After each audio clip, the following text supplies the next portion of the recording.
Chapter 230. In Yan Zhaoge's current field of vision, the scenes that appeared before him did not truly exist. Instead, they originated from the memories of the pillar of the divine palace. So when he saw a faintly discernible figure appear in his line of sight, he couldn't help but be roused. This meant that someone had also discovered the pillar. This person walked over slowly, strolling in the black nightmare storm as if he was taking a leisurely stroll in a courtyard. Seeing this, Yan Zhaoge knit his brows slightly, because after carefully analyzing it, he discovered that this person had arrived precisely when the black nightmare storms of the great western desert were at their fiercest. The person who came was so relaxed and carefree. His strength was so great that it was unfathomable. It was horrifying. Especially when Yan Zhaoge observed carefully, he discovered that he was actually unable to clearly see the newcomer's appearance. The other party seemed to be shrouded in a ball of clear light, and only the outline of the figure could be seen. It was a young woman, but her appearance and clothes were all obscured. The woman came before Yan Zhaoge, or it should be said that she came before the stone pillar. She reached out her hand and lightly stroked the surface of the stone pillar, letting out a soft sigh that seemed to resound within Yan Zhaoge's heart. The world has changed. Things remain the same, but people have changed. Yan Zhaoge's pupils abruptly dilated, because listening to this person's words, he actually did not feel like he was viewing the traces of light left behind by the reversal of time. Instead, this person seemed to really be from the same era as himself, standing right beside his ear and whispering softly. After clearly hearing this person's words and carefully deciphering the meaning of his words, Yan Zhaoge's heart pounded madly. The world had changed.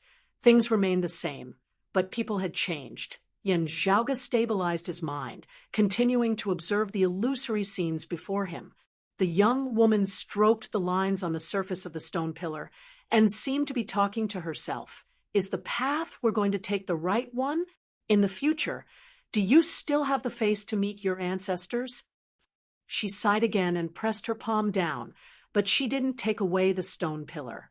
Instead, it caused the stone pillar to sink even further until it was buried in the vast desert.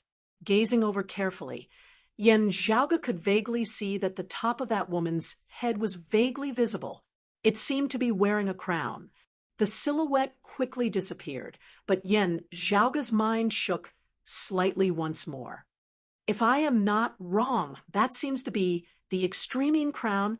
Yan Zhaoge's eyelids twitched, his expression turning rather strange. While he had not personally seen the real thing, the image of the extreme crown was still rather vivid. Yan Zhaoge had seen this not just once or twice. While the ornament on that girl's head was blurry and indistinct, its outline was clearly extremely similar to the extreme crown. Yan Zhaoge inhaled deeply, his consciousness awakening as he broke free from the imprint left behind by the pillar of the divine palace. His expression was calm, and countless thoughts came one after another in his mind. After a while, Yan Zhaoge regained his wits, raising his head and gazing over, his eyes narrowing slightly. Although the changes were subtle, however, with Yan Zhaoge's current vision, he could accurately tell that the pillar of the divine palace before him was a little short. This meant that his refinement of the divine palace's pillar was starting to show results. However, if he wanted to fully express his intentions, it wouldn't be as easy as when he first refined it in the great western desert. It seemed like this second refinement would require some time. Yan Zhaoge extended his palm, pressing on the surface of the stone pillar, his mind moving slightly. The stone pillar instantly grew taller once more, returning to its original state, no abnormalities that had occurred earlier visible.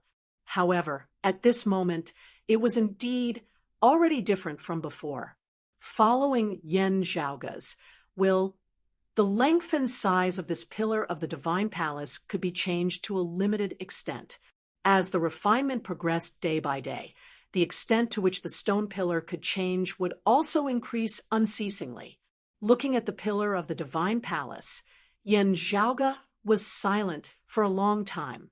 In the days that followed, Yen Zhaoge was stationed in Suzhou City. Other than asking about Elder Li's funeral matters, he was cultivating and refining the pillar of the divine palace. Before the new acting elder of Suzhou arrived, Broad Creed Mountain's martial practitioners in Suzhou City would also report to Yen Zhaoge if there was anything. However, everything here had long since been arranged, and Yen Zhaoge had no intention of messing things up. He just followed the rules, calmly making the transition. With Broad Creed Mountain having lost their acting elder, the Broad Creed Mountain martial practitioners here originally already had a belly full of rage. No one was blind enough to come and provoke Broad Creed Mountain at this time. After having properly dealt with the tasks that Yen Zhaoge had assigned to him, Ahu returned to Yen Zhaoge's side. Observing the patterns on the engravings on the pillar of the divine palace, Ahu gradually calmed his heart, his gaze flickering as he gained something.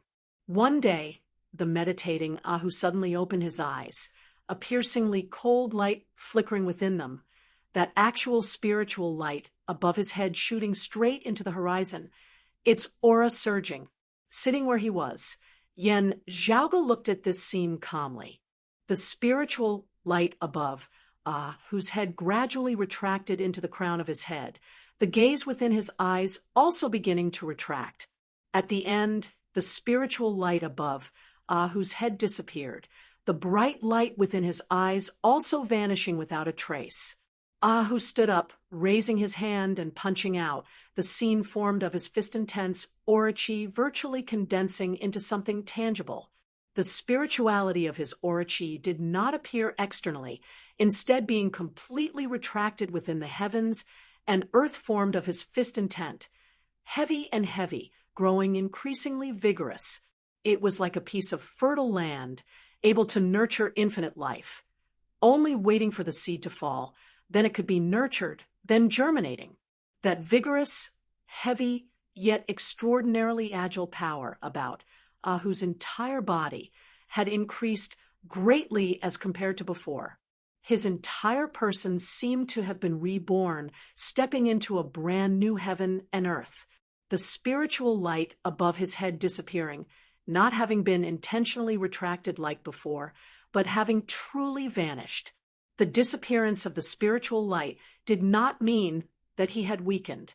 On the contrary, he had become stronger because currently every single acupoint of Ahu's entire body, pulsing slightly, seemed to be able to communicate with the heavens and the earth, no longer just that beam of spiritual light that connected to the heavens above his head. The bright light within Ahu's eyes was retracted, warm as jade. It was the same principle, a phenomenon of returning to simplicity. This was precisely the sign of a martial practitioner having crossed the heavenly chasm, stepping from the martial scholar realm to the martial grandmaster realm. Ahu leapt up from the ground, rushing before Yen Zhaoge, laughing loudly. "Young master, I've succeeded." Yen Zhaoge also laughed heartily, patting Ahu's shoulder. Entering spirit vessel from heavenly connection, the heavens and earth are no longer the same. Good job. Just like how the martial scholar realm was divided into the inner aura, outer aura, and the 9 levels of the Xiantian realm, it was the same for martial grandmasters. The 10 levels of the martial grandmaster realm, from lowest to highest, were the spirit vessel, essence spirit, and essence talisman, each of which was also divided into the early, mid, and late stages. Adding on the final peak 10 levels, the transcending mortality realm was the 10 levels of the martial grandmaster realm. Martial scholars of the heavenly connection stage broke through the final profound threshold, entering spirit vessel from heavenly connection, rising from the martial scholar realm to the martial grandmaster realm. Like Ahu, he had attained the cultivation base of an early spirit vessel martial grandmaster today. The spirituality of his aura-chi, returning to simplicity, the heavens and earth of his fist intent turning from illusory to real a step further, beginning to form spirit soil. When a spirit seed had been condensed, developing, and strengthening within the spirit soil, it would signify that the martial practitioner had stepped into the mid-spirit vessel martial grandmaster realm. Even as Yen Zhaoge felt happy for who he had also long since come up with a plan for his following advancement. From the late Xiantian stage to the heavenly connection stage isn't hard, but if I want to quickly charge into the martial grandmaster realm from the heavenly connection stage, there are some things that I have to prepare in advance. Chapter 231. In the cultivation of martial artists from the late stage Xiantian martial scholar realm to the heavenly connection realm, as well as breaking through from the heavenly connection realm to the great grandmaster realm, these two stages required more comprehension and not just simple grinding and slowly accumulating.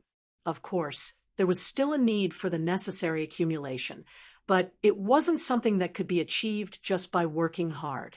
Especially for Tongtian grandmasters, breaking through to the early stage spirit vessel grandmaster was even more difficult than any previous breakthroughs in the grandmaster realm. The name Heavenly Chasm was not without reason. Since ancient times, there had been many martial masters who had been stuck at this stage and wasted their entire lives. Not to mention the other powers, even martial practitioners from Broad Creed Mountain and the other 5 sacred grounds were stuck at this stage, unable to advance any further. In today's world, when evaluating a youth, a rising star, or a genius with outstanding potential, one of the most important criteria for determining their future was to advance from grandmaster level to great grandmaster level. It was hard to become a martial sage. As long as one could become a great grandmaster level martial sage, then at least one could say that this outstanding young man, a genius, had not wasted his potential and talent. People often say that a genius who can turn potential into real strength is a true genius. Most of the time, the standard of judgment here was tacitly acknowledging that one had reached the martial grandmaster realm. More accurately, one had to break through the natural moat and become a martial grandmaster in one's prime. In general, when a young, outstanding talent became a great grandmaster-level martial sage, the way people looked at him would change. They would no longer see him as a junior. Just like Yen Zhaoge. To be able to enjoy such treatment before reaching the grandmaster realm was something that could only be encountered by chance. He was an exception among exceptions. After all, outside the 6 Holy Lands, a great grandmaster martial artist could more or less dominate a region, being able to become a martial grandmaster. Yen Zhaoge was naturally happy for him. As for Yen Zhaoge himself, breaking through from the late Xiantian stage to the heavenly connection stage only required a bit more accumulation. Refining the pillar of the divine palace to Yen Zhaoge was not as simple as just looking at the silhouettes within or shrinking it as he pleased. Yen Zhaoge was not unfamiliar with the patterns on the pillar, but this object was rich with spirituality and profound mysteries. Actually touching this object had its own unique magical effects. As the person who had refined the pillar of the divine palace, he was the one who had benefited the most. Compared to Ahu, he was much bigger. However, if he wanted to break through the bottleneck of a martial grandmaster within a short period of time, Yen Zhaoge would have to employ some special methods. The key was that some things that needed to be prepared were rather rare and hard to find. Yen Zhaoge was similarly confident in slowly comprehending and analyzing it himself. It was just that the current situation was changing too quickly. Yen Zhaoge also had to strengthen himself further, especially after seeing the traces of light left behind by the pillar of the divine palace. Yen Zhaoge had some other thoughts. The reason why he was interested in that half a jade coin was because the jade coin was something from before the Great Calamity. The information contained within the spirit formation might be able to guide Yen Zhaoge to some secret realm. A great calamity. This caused many heavenly materials and earthly treasures to be scarce or even extinct. If a secret realm from before the great calamity could be left behind, perhaps there might still be some things that Yen Zhaoge wanted within. This way, it would be convenient to collect them, and Yen Zhaoge would also not have to rack his brains to think of a substitute. Of course, this secret realm might have been destroyed along with the great calamity, or it might have already been taken over by someone else. However, as compared to searching for virtually extinct things all over the world, now, this path was still a little more reliable.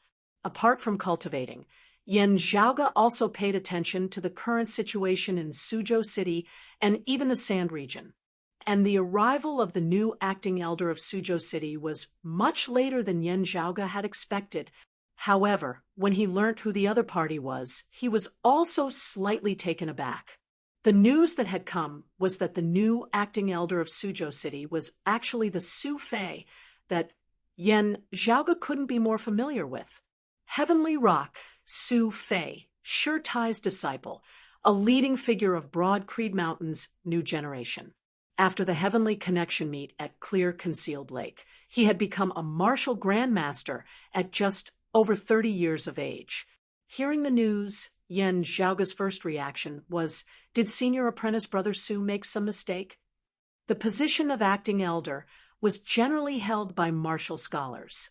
For a martial grandmaster like Su Fei, who had boundless prospects ahead of him, to be thrown to Suzhou City by the borders of the Sand region of the Wind Domain as an acting elder, no matter how one looked at it, it seemed like a demotion rather than an important position. Su Fei was still young, also having just stepped into the martial grandmaster realm. His potential was still limitless, and it was precisely the moment where he was determined to advance, continuing to cultivate and improve himself. Even if it was for tempering, if he were to be sent out, it would also be when his cultivation base was a little higher, directly giving him the position of acting elder. No matter what, it wouldn't be an acting elder. As soon as Yen Zhaoge heard the news, he couldn't help but feel a little dazed, but he quickly reacted. Is it because of the matter of the decimating abyss and Black Nightmare Mountain that I reported earlier? Yen Zhaoge narrowed his eyes slightly. Over at the clan, Grandmaster, Father, eldest apprentice uncle, and the others also think that the decimating abyss is going to cause trouble in the Wind Domain in the near future? Ahu scratched his head. I'm afraid that's the case. Yen Zhaoge nodded. This made sense. Su Fei had come over only to temporarily assume the position of Suzhou's acting elder, handling special matters in special times.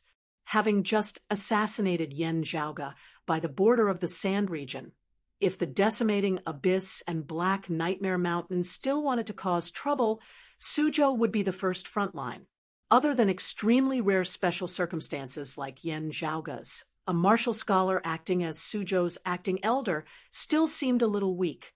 Temporarily transferring a powerful figure over to hold down the fort was also understandable. Yen Zhaoge was also here, but his situation was too special, his authority shockingly reaching the level of a first-seat elder. Placing him in Suzhou made the principal elder of the Howling Wind sect feel a little awkward. Therefore, the clan's intention was still to let Yen Zhaoge move about freely. Having come to Suzhou, Su Fei had a deep relationship with Yen Zhaoge, their coordination also being very good. Sitting on a chair, Yen Zhaoge lightly tapped on the armrest. The decimating abyss was previously extremely low-key, only beginning to gradually become active after that matter in the Sealing Dragon Abyss. Now, the signs of activity are even more frequent. The Earth domain can still not be considered completely peaceful. Now, after the incident at Clear Concealed Lake, they are planning to act again in the Wind domain. Yen Zhaoge's fingers that were tapping on the armrest suddenly stopped. Is there some special reason? Could it be related to the other side, to the 9 underworlds? Standing up, Yen Zhaoge frowned slightly. With them causing trouble wave after wave like this, Even as they cause trouble for us, they are also unceasingly losing their own strength. Previously, we were in the light while they were in the dark, therefore their destructive power was shocking. Now that they have gradually surfaced, their greatest advantage is actually gradually disappearing. As Yen Zhaoge pondered, Ahu said from the side, "Right, young master, there's still someone who wishes to see you." "And who is it?" Yen Zhaoge asked. Ahu smacked his lips. "It's the patriarch of the Lien family that Lien Cheng and Lien Ying came from, saying that he's here to apologize." Chapter 232. Lien Family Patriarch. Yen Zhaoge raised his brows slightly, as Ahu nodded. "That's right. There's also that little fella, Lien Cheng. He was brought along as well." Thinking for a moment, Yen Zhaoge's expression involuntarily turned a little strange. He has other intentions. Within the Great Western Desert, the Lien family's Lien Ying, under the instigation and manipulation of Black Nightmare Mountain's Yao Shan, created a white dragon dread to harm Yen Zhaoge and the others. After all, the main culprit, Yao Shan, had already fallen into his hands, while Lien Ying himself had also lost his life. Lien Ying's words at the time had the possibility of negatively affecting Jun Luo's reputation. Therefore, under Yen Zhaoge's instructions, the Broad Creed mountain martial practitioners did not spread the details of the matter. However, having nearly been entrapped by Lien Ying with the white dragon dread, the Broad Creed mountain martial practitioners naturally wouldn't be in a good mood. As for the Lien family's martial artists, they naturally wouldn't have any good expressions.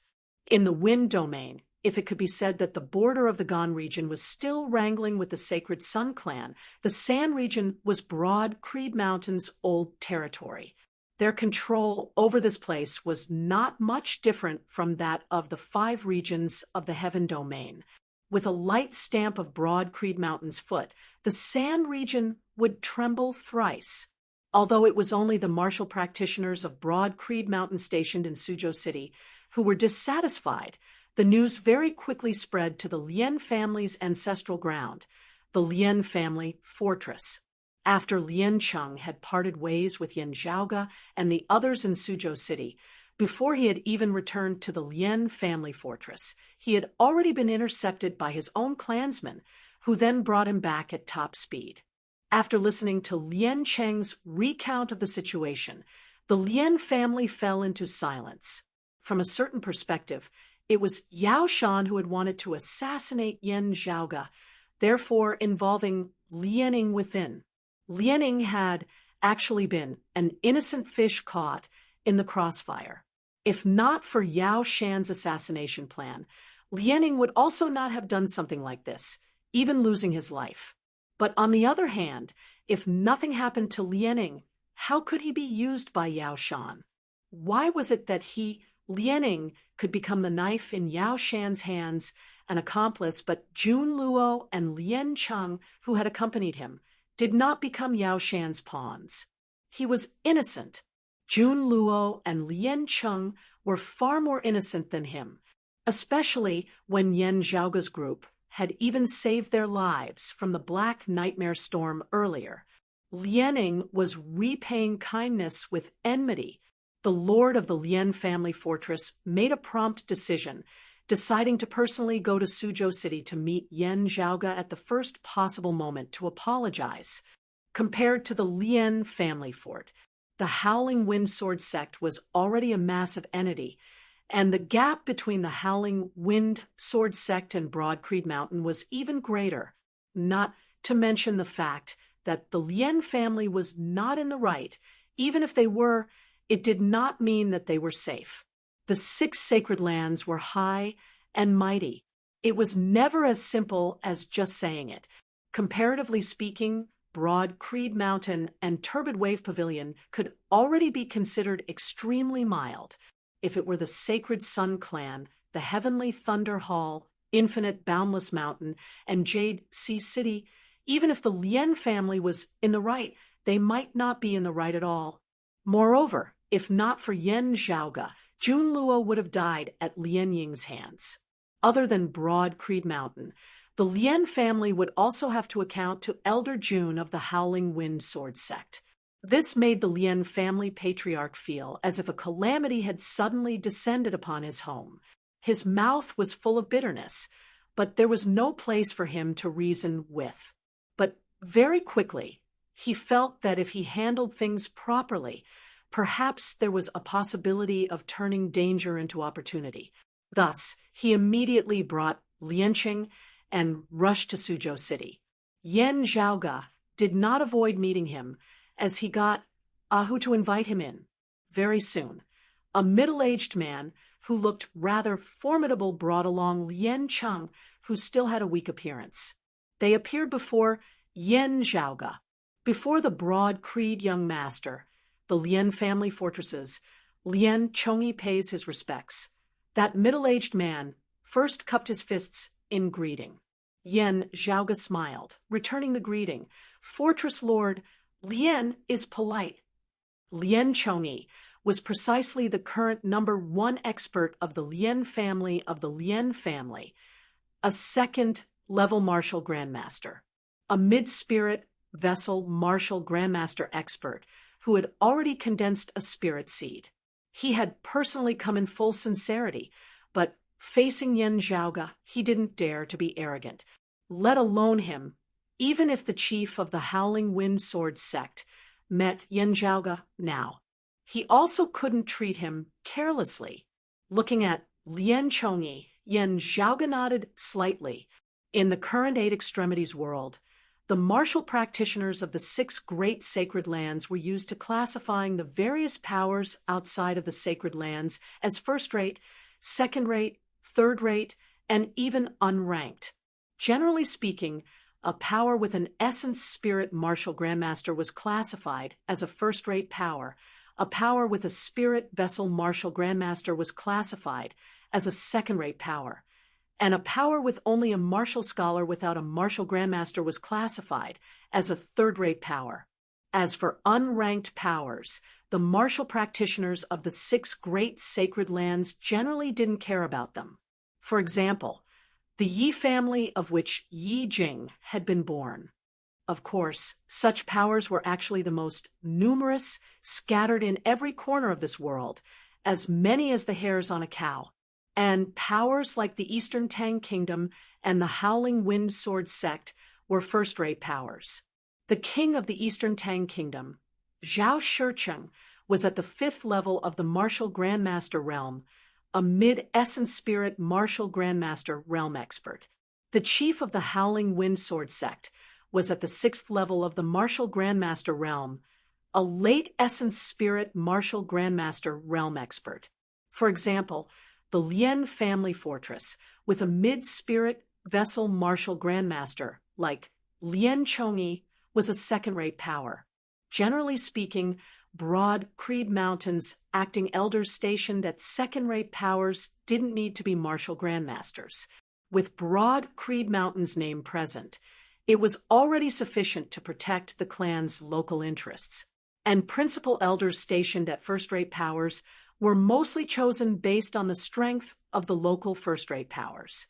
For example, the former Eastern Tang Kingdom's principal elder, Yan Su, as the #1 honorary elder of the Eastern Tang Kingdom, was at the 4th level of the martial grandmaster realm, an early essence spirit martial grandmaster realm expert.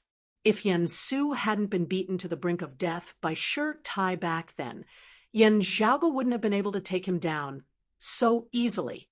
And the current first minister of the Howling Wind Sword sect, Broad Creed Mountain's principal elder stationed here, was at the 5th level of the martial grandmaster realm, the mid-essence spirit stage. Out of respect for the rights of the local first-rate powers to govern themselves, the principal elders stationed by Broad Creed Mountain would usually have a lower cultivation base than the strongest expert there. However, because of the superiority of Broad Creed Mountain's direct lineage martial arts, the principal elders actually didn't suffer much of a loss, being able to sufficiently protect Broad Creed Mountain's interests. Of course, this referred to individual cultivation bases, not considering the geographical advantage. Under normal circumstances, the local first-rate powers still held the dominant position. However, Broad Creed Mountain had a specialized first seat elder in every region. Other than dealing with the conflicts of other sacred lands, it also ensured that as long as Broad Creed Mountain was willing, it could suppress any disturbances that arose in the local area. Whether it was the previous East Seat Elder, Elder Chin, or the first Seat Elder of the Wind Domain, they were both Essence Talisman Martial Grandmasters.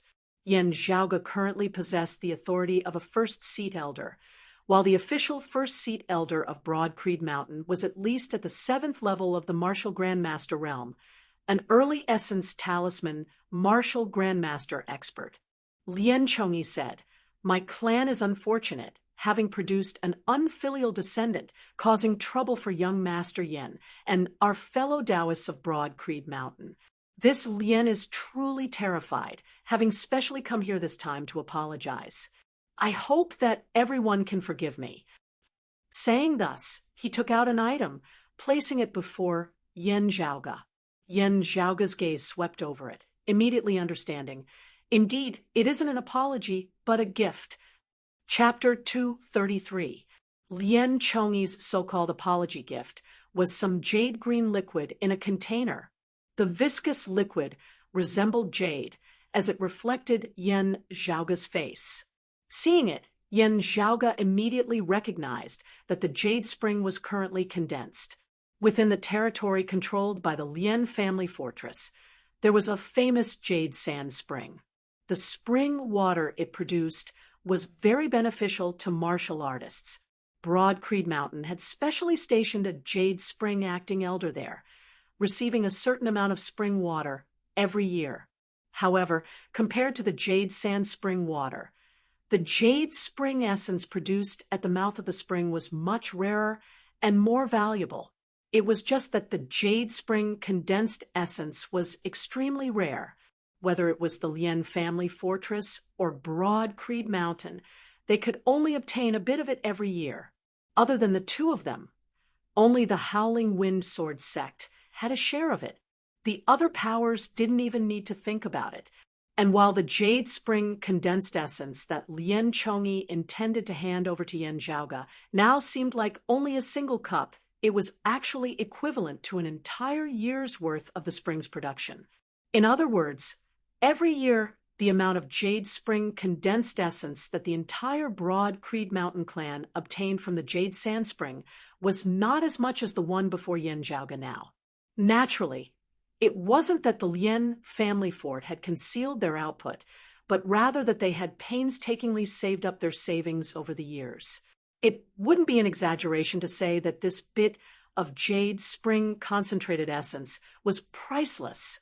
Looking at Yen Zhaoge, Lien Chongyi smiled. This time's matter happened too suddenly, and I really came in a rush.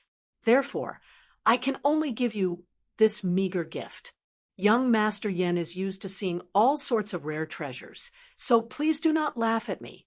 When I return this time, this Lien will make proper preparations and send it over to young Master Yen very quickly. Although the jade spring essence was precious, it was still enough to show the sincerity of the Lien family fort's apology. However, the latter sentence undoubtedly revealed Lien Chongyi's true intentions. While he was here to apologize, he also hoped to use this to form a relationship with Yen Zhaoge. Perhaps Yen Zhaoge wouldn't remain in the Sand region for too long, but if news of the Lien family fortress being on good terms with the Broad Creed young master were to spread, it would already be of great benefit to the Lien family. Besides that, Yen Zhaoge also heard something else.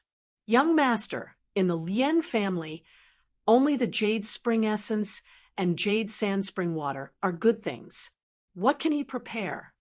By the side, Ahu secretly sent a sound transmission to Yen Zhaoge through his Orochi. Can he make even more jade spring condensed essence?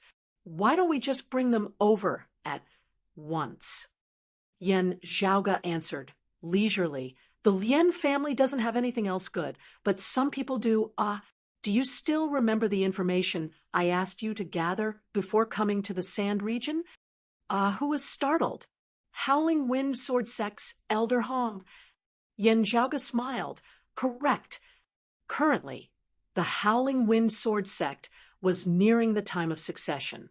The old sect master was getting on in years and had already decided to pass on his position to the next generation. Of the Howling Wind Sword sect's second generation experts, the most outstanding one was actually Yendi's old friend, Elder June. His cultivation base was the highest, while also having a close relationship with Yendi. However, Elder June had no intention of taking over the position of sect leader. He had already made it clear that he would not take over the position, so the competition was between the other two elders. Elder Hong and Elder Bai were equally matched. This made it hard for the old sect master of the Howling Wind Sword sect to make a choice. The two fought for their respective supporters, the most important of which was undoubtedly Broad Creed Mountain. As Yen Zhaoge knew, on this matter, whether it was the first seat elder of the Sand region or the principal elder of the Howling Wind Sword sect, they both maintained a neutral stance. Because it was not as complicated as the situation in the Eastern Tang previously, whether it was Elder Hong or Elder Bai, they were both supporters of Broad Creed Mountain. Whether it was in terms of cultivation or ability to handle matters, it was hard to determine who was superior. Therefore, Broad Creed Mountain also maintained a neutral stance. To Broad Creed Mountain, it was not important who took over the Howling Wind Sword sect. As long as the successor was loyal to Broad Creed Mountain, ensuring that no one else's crops grew on their own land, it would be fine. As long as their crops did not grow crooked, Broad Creed Mountain would not easily interfere in the internal affairs of its subordinate powers. Also, Elder Hong and Elder Bai also did not dare to cause too much of a ruckus. Otherwise, it would be equivalent to forcing Elder June to come out and clean up the mess. Under such circumstances, Yen Zhaoge, who had suddenly come to the Sand region, to the territory of the Howling Wind Sword sect, instantly caused the eyes of both sides to light up. Before this, Yen Zhaoge had not stayed for long, very quickly heading straight for the Great Western Desert, not letting Elder Hong and Elder Bai have a chance to properly interact with him. Afterwards, there had been an assassination attempt. The situation in the entire Sand region grew tense, and the internal conflict of the Howling Wind Sword sect also temporarily calmed down. The Lien family fortress was a second-rate power under the rule of the Howling Wind Sword sect, being close to Elder Hong. In coming over this time, other than apologizing to them and trying to resolve the possible anger of Yen Zhaoge and the other Broad Creed Mountain martial practitioners, they actually also had the intention of paving the way for Elder Hong. Because of his father, of the entire Howling Wind Sword sect, Yen Zhaoge was naturally the most familiar with Elder June. However, with Elder June not interfering in the competition for the position of clan chief, Yen Zhaoge also did not care about the struggle between Elder Hong and Elder Bai. On this matter, Yen Zhaoge and the first seat elder of the Sand region shared the same attitude. Elder Hong and Lien Chongyi were now trying to make use of this chance to get in touch with Yen Zhaoge. If Yen Zhaoge's attitude changed, that might change the entire situation. First, not mentioning Yen Di, who stood behind Yen Zhaoge, even Yen Zhaoge himself, the weight of his words now was also incomparable to that of ordinary people, let alone the principal elder of the Howling Wind Sword sect. Even the first seat elder of the Sand region might give face to Yen Zhaoge on this matter, which originally had no result. Not just on Yen Zhaoge's side. With Lianing having nearly caused Jun Luo's death this time, Lien Chongyi would also take the initiative to come and apologize to Elder June, trying to turn the situation from unfavorable to favorable. Not participating in the competition himself, Elder June was usually impartial. This time, whether it was Elder Hong and Lien Chongyi succeeding in their assault, or if he vented his anger on Elder Hong due to his daughter having met with danger, both might change the balance of the situation. Lien Chongyi had no choice but to pay attention to this. That is to say, Ahu blinked. He is currently trying to curry favor with and bribe young master? Yen Zhaoge pulled back the corners of his lips. Oh, you could say that. Ahu asked, then why doesn't he just bribe the first seat elder of the Sand region and the principal elder of the Howling Wind Sword sect? After all, they are the ones who are permanently stationed here, while young master, you are just passing by and temporarily staying here. Yen Zhaoge laughed, because Elder Bai would also do the same, not standing there by the side watching his competitors struggle, not having any reaction at all. The two sides directly traded their pieces. With my sudden arrival, it wouldn't be good for both sides to directly come knocking on my door. That would really be too unsightly. Therefore, they are both looking for a chance, wanting to seize the initiative. Elder Hong and the Lien family, aren't they using this as an excuse to come knocking on my door? Yen Zhaoge sent a sound transmission to who I estimate that Elder Bai's side has already received the news, and his scouts are probably already on their way, arriving shortly after Lien Chongyi's side. Ahu gave a simple and honest laugh. Young master, this is a chance to strike it rich. Hearing his words, Yen Zhaoge didn't know whether to laugh or to cry. As his position had gradually grown, this was the first area where it was directly manifested. Vexed, this brother is a righteous person. Isn't this specifically luring me into making a mistake? To be continued. Chapter 234. Looking at Yen Zhaoge, Lien Chongyi actually also felt a little uneasy. According to normal etiquette, if he, as a martial grandmaster, personally came to apologize to a martial scholar being extremely sincere, the other party would most likely give him some face and accept his gift. Otherwise, this could be said to be a humiliation to a martial grandmaster like Lien Chongyi with irreconcilable enmity between the two sides. However, Yen Zhaoge was not someone ordinary martial scholars could compare to. Even if he directly slammed the door in Lien Chongyi's face, Lien Chongyi could only smile bitterly and accept it. Not only would Lien Chongyi not have any thoughts of revenge, he would also have to think of a way to find someone else to intercede on his behalf, resolving the conflict. Of course, even from the rumors that Lien Chongyi had heard, while Yen Zhaoge was a little domineering, he was not hard to get along with most of the time. He should not be so ruthless.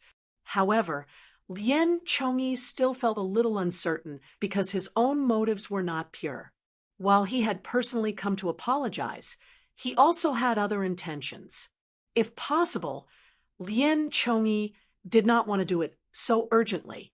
It would be best if he could do it a couple of times, things naturally falling into place. However, firstly, they didn't know when Yen Zhaoge would leave the Sand region, and secondly, Elder Bai's side would immediately react, also sending people over.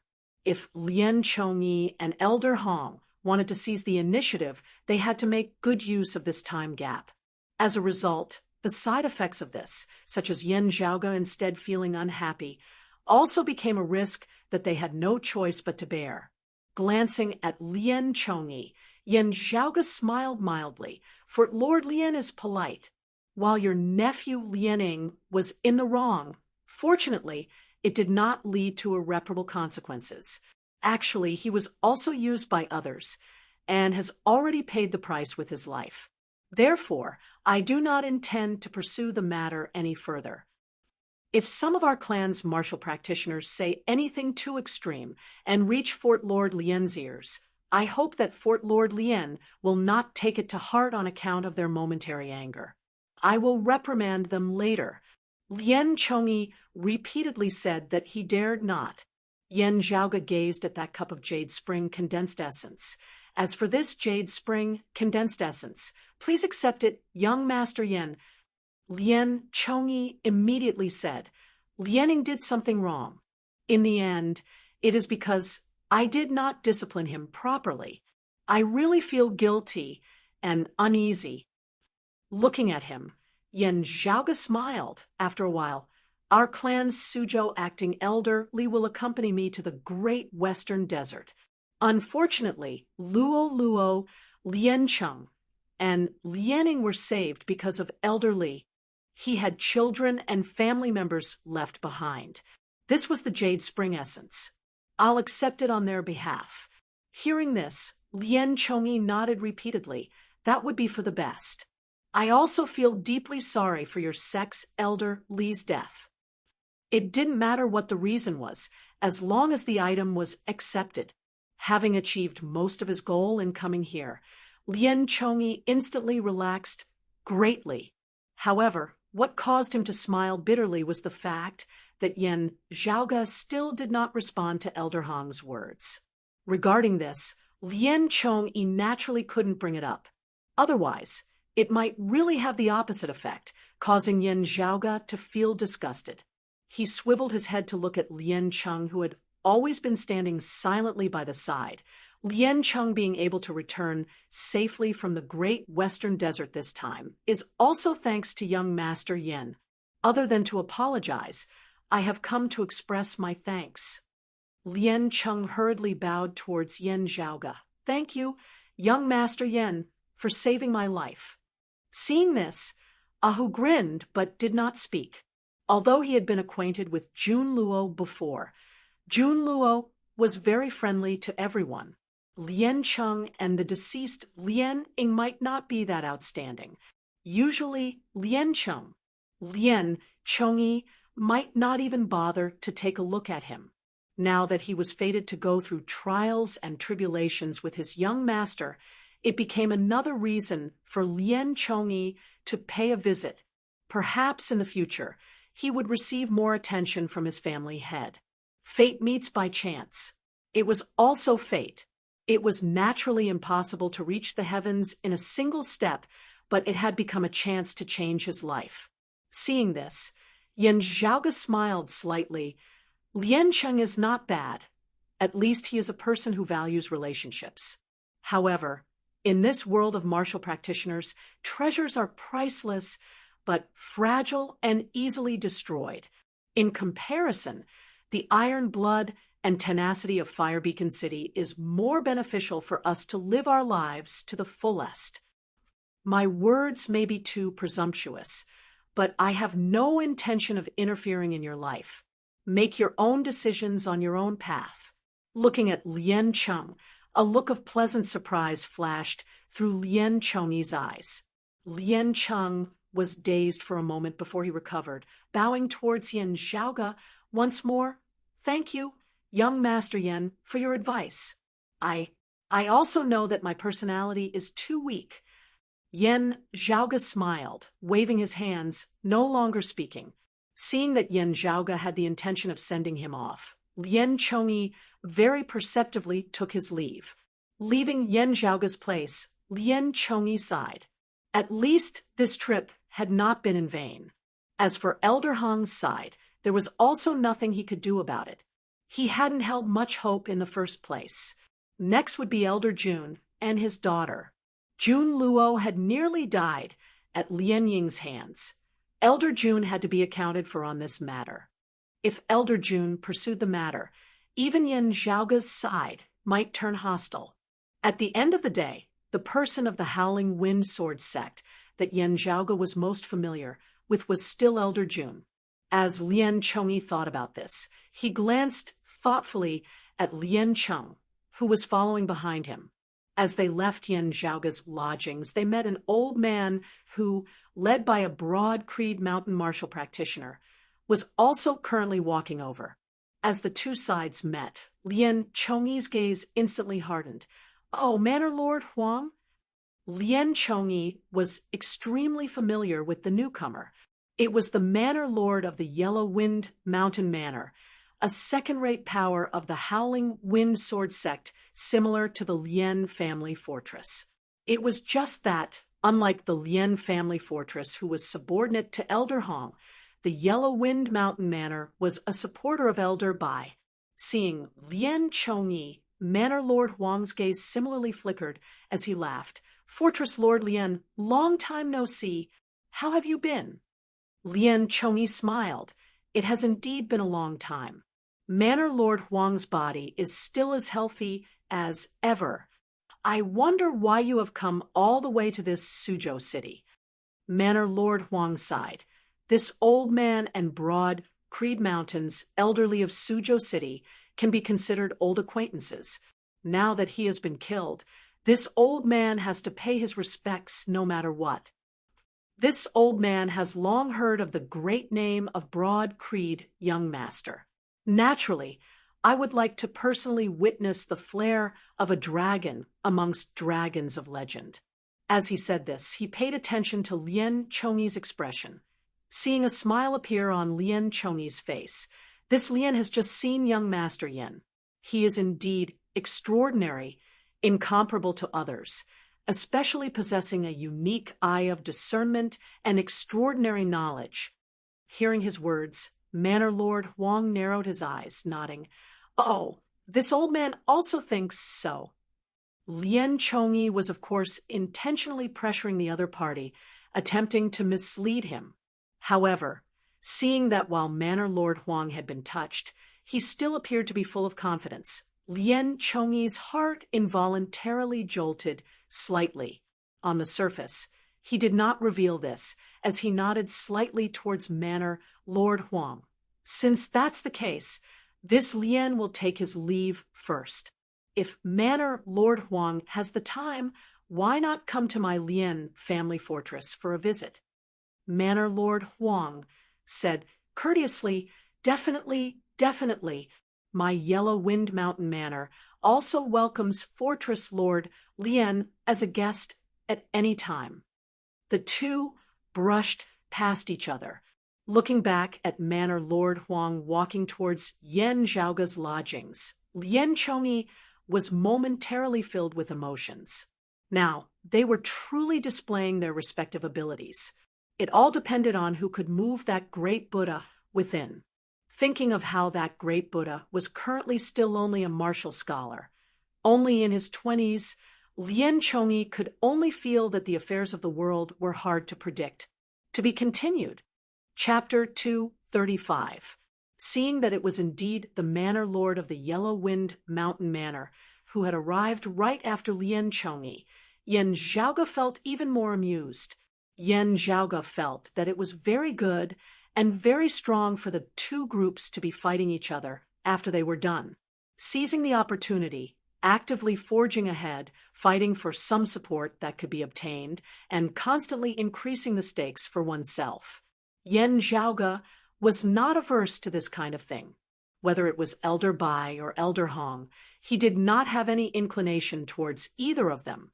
Therefore, since he had met the representative of one side, he would naturally give the other side an equal chance.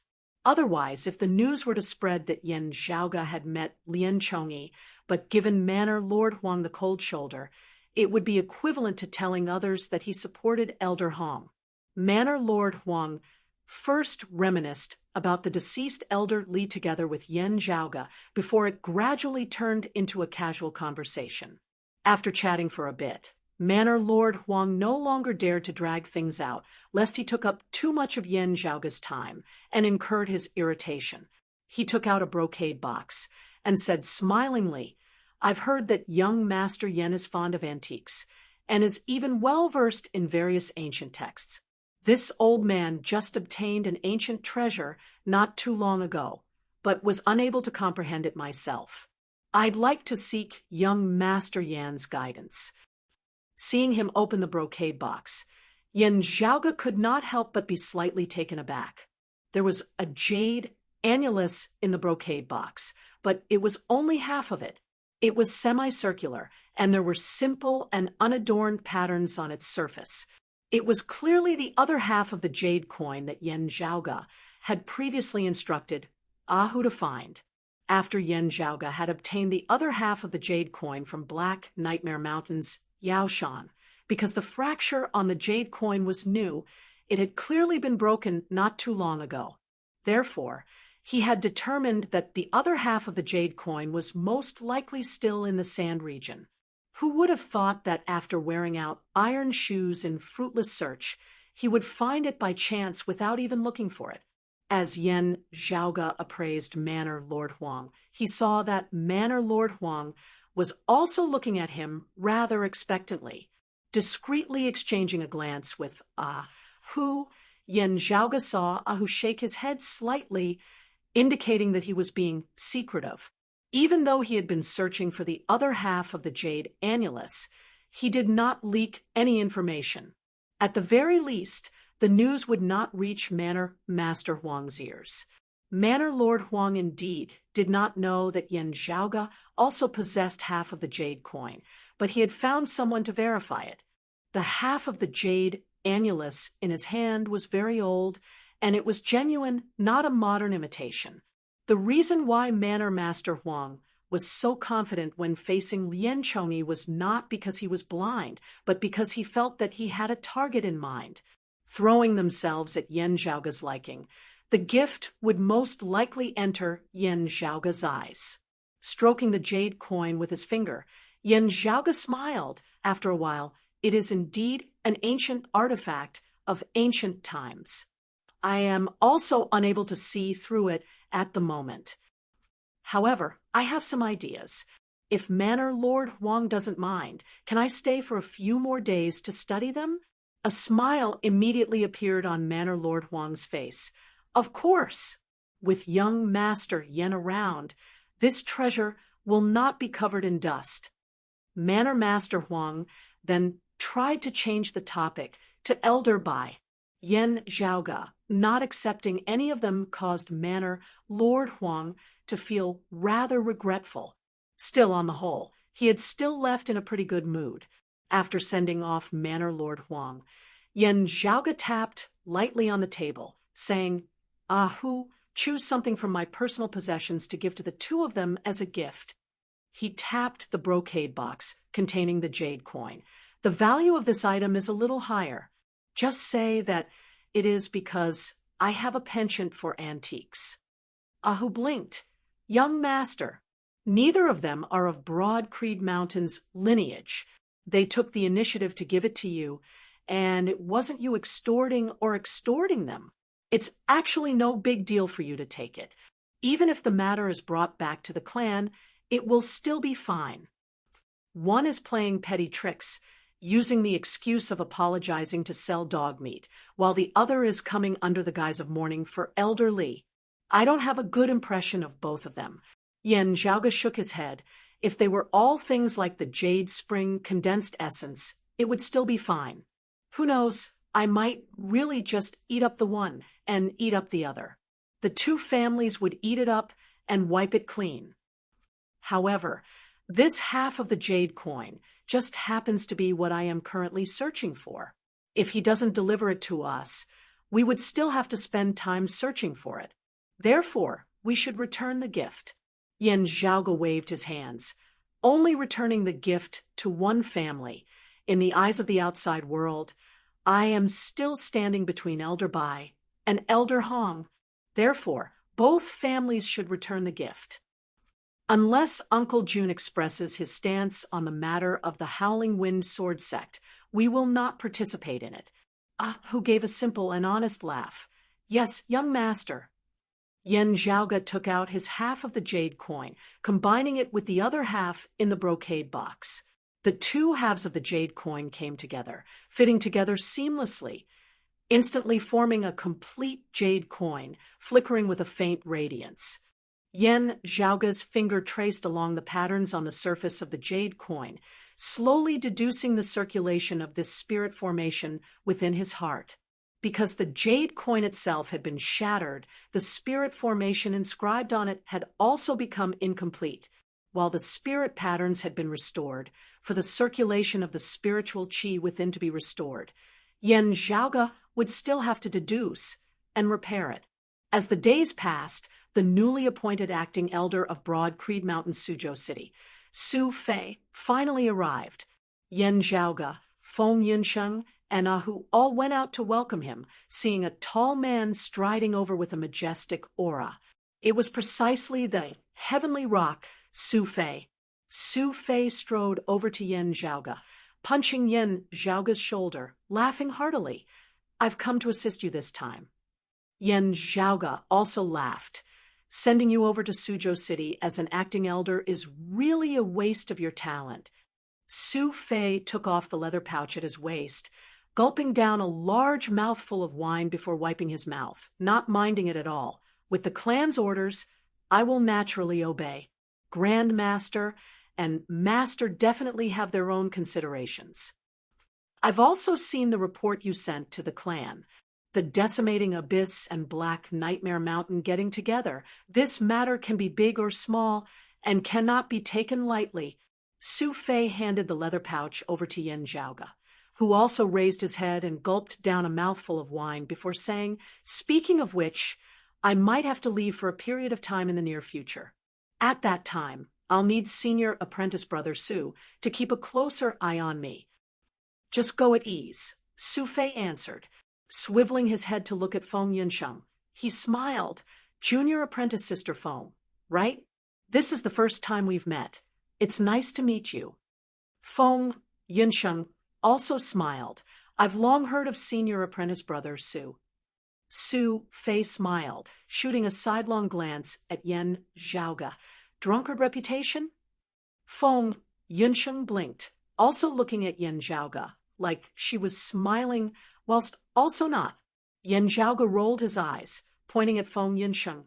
"Just sell me out." Su Fei smiled, patting his hand. "You still need someone to sell you out? It's more important that you don't keep selling me out." Laughing and chatting, they accompanied Su Fei to complete the handover. While Su Fei seemed crude and straightforward, he was actually meticulous on the inside, a down-to-earth person who was willing to work hard. His talent in martial arts was outstanding, his strength outstanding. Being sent out to handle daily matters, he was stable and steady, similarly being an expert, taking over the position of Suzhou's acting elder. He very quickly got into the role, afterwards being praised nonstop by the first seat elder of the Sand region and the principal elder of the Howling Wind region. After taking over Su Fei's position, Yin Zhaoge returned his attention back to that completely recovered jade coin. One day, as Yin Zhaoge sat in the meditative position, on the ground before him, a jade coin emitted light, projecting a complete spirit formation which circulated soundlessly, floating into the air. Looking carefully, Yin Zhaoge saw that at the center of that spirit formation there seemed to be a door. To be continued. Chapter 236. Looking at that illusory door at the center of the spirit formation, Yin Zhaoge nodded in satisfaction. His previous speculation about the effects of the spirit formation based on the patterns on the jade annulus was correct. This spirit formation was indeed leading to a secret realm. Standing beside Yin Zhaoge, Ahu asked curiously, "Young master, such a small piece of jade coin can actually contain the secrets of space, being able to guide people to a different dimension?" Yin Zhaoge sighed. In the world before the Great Calamity, the martial Tao flourished, with all sorts of principles and concepts being analyzed to a very profound level. Because of that, some of the profound aspects were simplified and could be used in daily life. Although ordinary people would still not be able to understand them, some tools could be used. Yin Zhaoge stood up. A shadow shrinking pouch actually was a rather common thing before the Great Calamity. Saying thus, Yin Zhaoge walked to the other side. There, the massive pillar of the divine palace still stood erect, seemingly having not changed in the least. However, as Yin Zhaoge's palm pressed down on it, the tall stone pillar instantly began shrinking. At the end, only around a foot long remained, resembling a short rod as it landed within Yin Zhaoge's palm. There was no need for it to stand upright, lying flat on Yin Zhaoge's palm. Yin Zhaoge was currently unable to feel any weight at all. Over this period of time, Yin Zhaoge had already successfully completed the second refinement of the pillar of the divine palace. While there were still many intricacies that he had to work on, at the very least, Yin Zhaoge was already able to freely control the size of the stone pillar. "Senior apprentice brother Su, junior apprentice sister Feng, I'll have to trouble you to look after this place for a while," Yin Zhaoge said to the two of them by the side. Shui Fei and Feng Yunsheng both nodded. Don't worry, we'll make sure you have a backup plan. Let's go. After keeping the pillar of the divine palace in the form of a stone rod, Yen Zhaoge floated into the air, walking in the direction of the door of light projected by the jade coin. Ahu followed suit. Following behind Yen Zhaoge, they walked towards that door together. As Yen Zhaoge passed through the door of light, his body felt as though it was being ripped apart for an instant, but he did not panic. Instead, he simply walked past them. His vision was filled with a vast expanse of whiteness. The tearing sensation quickly disappeared, and the blinding white light in front of him also disappeared. Yen Zhaoge narrowed his eyes into slits before opening them again. The scene before him was lush green. It was full of vitality. Following behind him, seeing the scene before him, Ahu clicked his tongue in wonder. If you hadn't told me that this is a foreign dimension, I would have thought that I was still in the Eight Extremities world. The two of them felt as if they were in a primeval forest with mountains faintly visible in the distance. Turning around, he saw the light shadow gate quietly standing in midair. His hands behind his back, Yen Zhaoge leisurely walked forward, appraising his surroundings. The size is still limited. It's probably a few hundred kilometers in radius. Ahu praised with a smile. The spiritual aura here is really abundant. Yen Zhaoge nodded. This foreign dimension had indeed existed before the Great Calamity.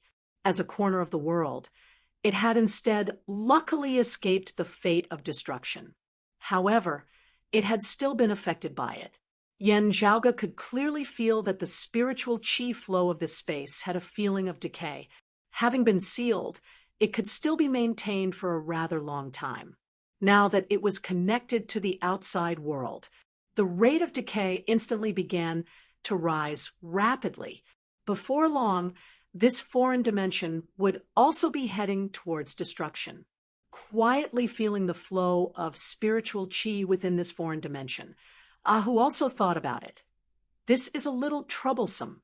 Young master, we might not have enough time.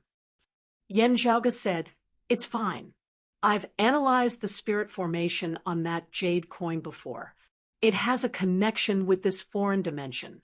Let's lock onto the central position of this space and head over. There might be something I want there. Yen Zhaoge gazed into the distance, the life-illuminating immortal stone. It was a treasure of Lu's practitioner, he from before the Great Calamity. This place is very likely a secret realm manor left behind by Lu's practitioner, he in the past, with some of his treasures stored within. Right, it would be more appropriate to call it a relic now. To others, the life-illuminating immortal stone held limited significance. However, to Yen Zhaoge, it would help him break through the heavenly chasm after stepping into the heavenly connection stage, advancing towards the martial Grandmaster realm. This thing had already been extremely rare before the Great Calamity and had gone completely extinct after it. Yen Zhaoge had originally not held any hope of it, instead planning to use other substitutes. Afterwards, having analyzed the spirit formation on the jade coin completely, he had discovered to his shock that this jade coin was very likely something of Lu's practitioner, he from before the Great Calamity. And as Yen Zhaoge knew, Lu's practitioner, he had possessed the life-illuminating immortal stone that year. With this, Yen Zhaoge instantly felt a little more hope. Even if this foreign dimension did not have the life-illuminating immortal stone, there might still be other objects from before the Great Calamity that had been left behind. To the current him, they would all be rather precious things. Yen Zhaoge had really not made this trip in vain, especially when, in Yen Zhaoge's memories, Lu's practitioner, he had been rather proficient in cultivating spirit medicines and herbs. As Yen Zhaoge and Ahu walked within the foreign dimension, the two suddenly felt that something was a little wrong. Scratching his big head, Ahu looked puzzledly at Yen Zhaoge. Young master, I don't know if it is my misperception, but while we have opened up a hole, Isn't the rate at which the spiritual chi of this world is deteriorating a little too fast? Yen Zhaoge raised his brows slightly. No, your feeling is very correct. While the rate at which the spiritual chi is deteriorating is increasing unceasingly, this acceleration is a little too great. Who stopped smiling, his expression turning somewhat solemn. Young master, do you think that there might be another jade coin that can also open up this foreign dimension? That someone came in here with us, opening up an additional door? It might not necessarily be a regular key, like the jade coin spirit formation. Yen Zhaoge said calmly, the great thousand worlds are filled with all sorts of extraordinary things. Under some special circumstances, space might also be inadvertently ripped apart, opening up a passageway between the 8 extremities world and the foreign dimension. Yen Zhaoge surveyed their surroundings. Some unique treasures can also do this, just that locating it is a problem. Suddenly, the purple light of thunder flickered slightly within Yen Zhaoge's right eye. He abruptly swiveled his head, his gaze like lightning as he looked in a certain direction. Feeling this as well, Ahu snorted coldly, looking in the same direction as Yen Zhaoge. The purplish-green light of thunder flickered within Yen Zhaoge's right eye. In the distant horizon, for just that one instant, the space seemed to ripple for a moment before it returned to normal. Over 100 kilometers away from Yen Zhaoge, in a primordial forest in another direction of the foreign dimension, a young man stood on the trunk of a large tree, letting out a low, muffled groan. A crystal-like mirror before him suddenly emitted sparks, shattering the next moment. Eye of the Thunder Emperor. The man's expression was complex. It was precisely the direct disciple of the Heavenly Thunder Hall, the thunder-rumbling young master, Lin Zhou, to be continued. Chapter 237. Looking at the fleeting flash of lightning before him, as well as the shattered crystal mirror, Lin Zhou's expression was complex to the extreme. The broken mirror reflected his face, making him look even more dazzling. Eye of the Thunder Emperor. Currently, Lin Zhou's heart was filled with complex emotions, as he couldn't help but think back to when he had fought with Yen Zhaoge for the Eye of the Thunder Emperor back at the East Strangling Snowy Mountains. The Eye of the Thunder Emperor, which he had originally viewed as his, had ended up in Yen Zhaoge's hands in the end, while in order to escape from Yen Zhaoge's fist, Lin Zhou himself had been forced to use the blood-transforming flowing light jade's forbidden technique, causing his injuries to worsen as he was even unable to participate in the Heavenly Connection Meet. It was precisely during the Heavenly Connection Meet that the incident at Clear Concealed Lake had occurred. While Lin Zhou hadn't personally witnessed it, from the rumors and intelligence he had heard afterwards, it wasn't hard for him to deduce that in the process of Yen Zhaoge destroying the devilish domain Grand Formation, the Eye of the Thunder Emperor had played an important role. This caused Lin Zhou to feel even more upset. At this moment, seeing Yen Zhaoge using the power of the Eye of the Thunder Emperor fragment to destroy the unique treasure he had used to investigate from afar, Lin Zhou's face was a little gloomy. Sucking in a deep breath, calming his emotions, he pondered, why would Yen Zhaoge also appear here? Was it because I opened the door to the void, affecting this foreign dimension, causing doors to open in other places as well, allowing him to enter by coincidence? Or does he also have a way to open the door to the void on his own accord? Lin Zhou frowned. Could it be that he also knows that the immortal crane wings are here? Or is it like that time in Old Man Great Sorrow's mausoleum, where there are still other treasures other than the immortal crane wings that I don't know about? Indeed, this guy is too much of a hindrance. Meeting Yen Zhaoge once more, Lin Zhou felt a little stifled. There was a treasure here that he very much valued, the immortal crane wings. It was just that wanting to enter was rather difficult. According to his memory, Lin Zhou first sought another opportunity and obtained a treasure that could open the door of the void. Then He found a broken relic left by loose practitioner he in the past and used it to help him locate the location. As a result, he successfully established a passageway between the eight extremities world and this foreign dimension. Although I have also successfully broken through to the late stage of the Scientian realm, his strength is extraordinary. Not only that, he has a sacred artifact fragment with him, and that evil slave is following him closely. Lin Zhou told himself to calm down. I want to fight him for the treasure. It's not easy. Lin Zhou's gaze was distant as he raised his head to look at the world he was in.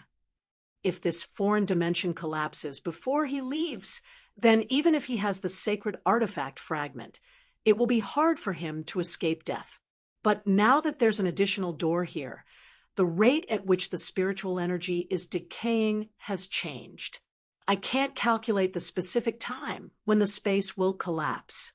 After pondering for a moment, Lin Zhou gritted his teeth, turned around, and exited through the door he had come in from.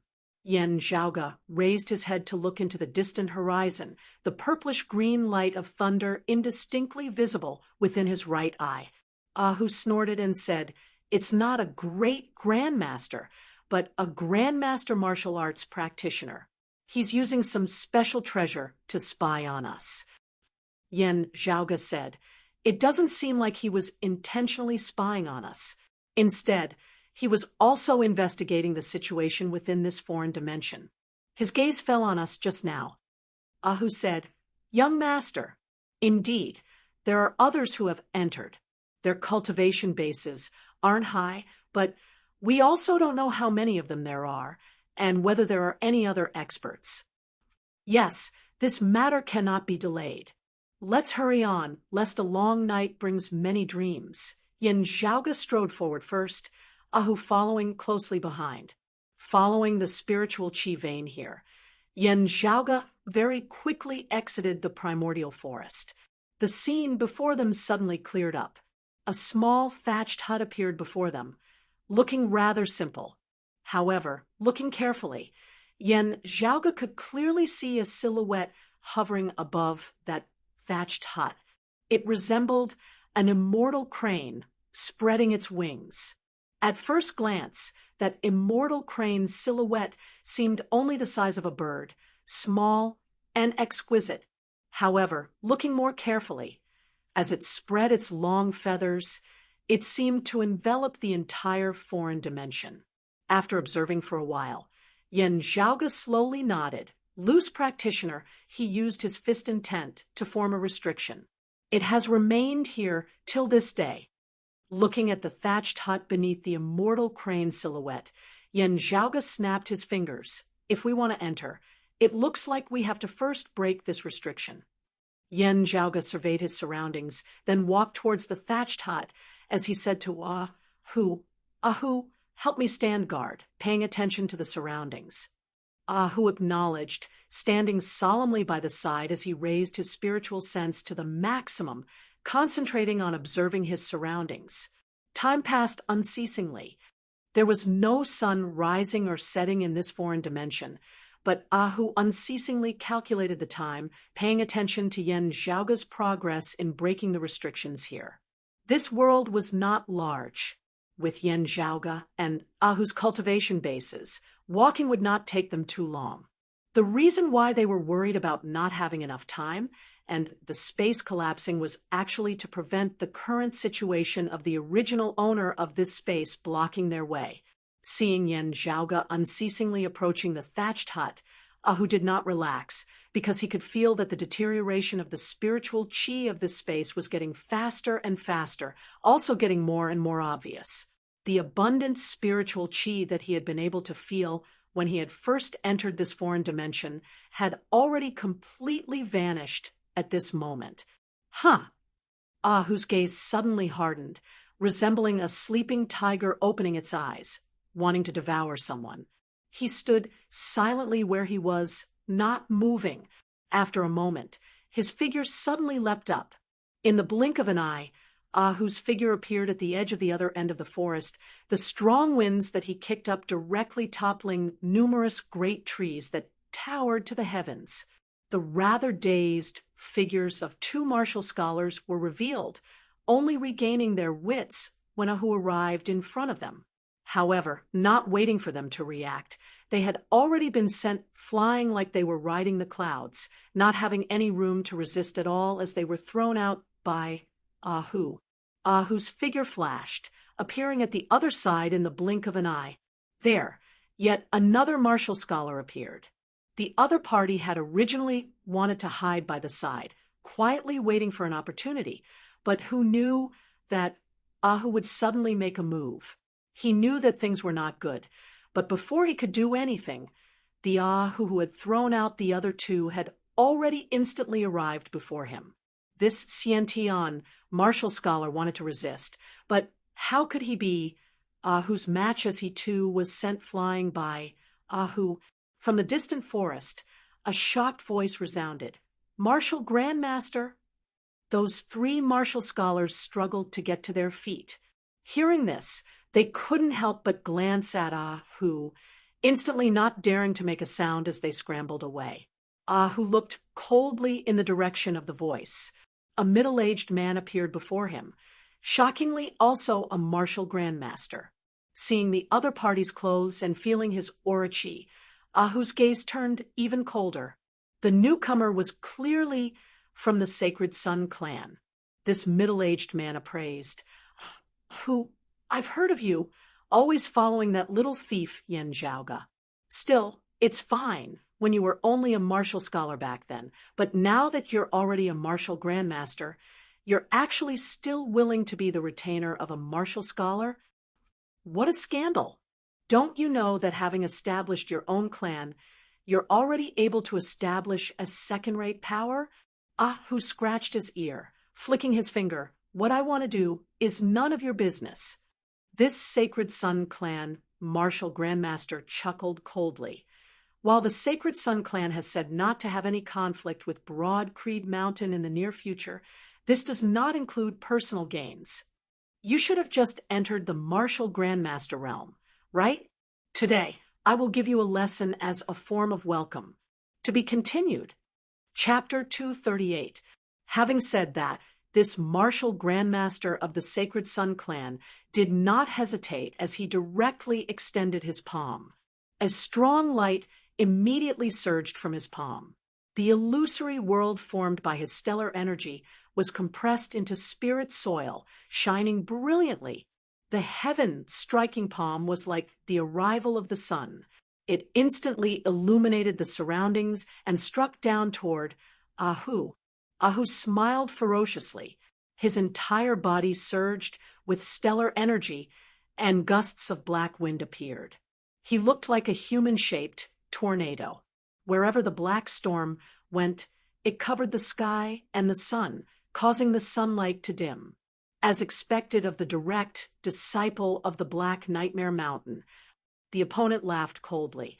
"But even if it is the Black Nightmare Mountain, so what?" As he spoke, the heaven-striking divine palm struck down, clashing head-on with Ahu's ghost tiger divine claw. This martial grandmaster of the Sacred Sun clan chuckled. "A martial grandmaster serving as someone's retainer. Do you think that your master is a martial saint? Don't make me laugh to death." He spread out his 5 fingers, and 5 beams of golden light burst forth, as if they had turned into a giant golden palm, slapping down toward Ahu. Ahu bared his teeth, his ferocity overflowing. "You're the one who thinks you're a martial saint, aren't you?" As he spoke, Ahu crossed his claws, and suddenly 10 black gales swept out. The gales crisscrossed and seemed to cut the space in front of him into pieces. The golden palm was instantly sliced into pieces, and then turned into streams of light, vanishing in the air as if it had been torn apart. Ahu's body suddenly crouched, and then he leaped up like a ferocious tiger out of its cage, instantly appearing in front of his opponent. He grabbed his throat with one hand and grabbed his chest with the other. His cold killing intent immediately made his enemies feel a chill run down their spines. This martial grandmaster of the Sacred Sun clan was greatly shocked. What ferocious strength! Why does it feel like it's comparable to the early martial grandmaster Tang Yonghao?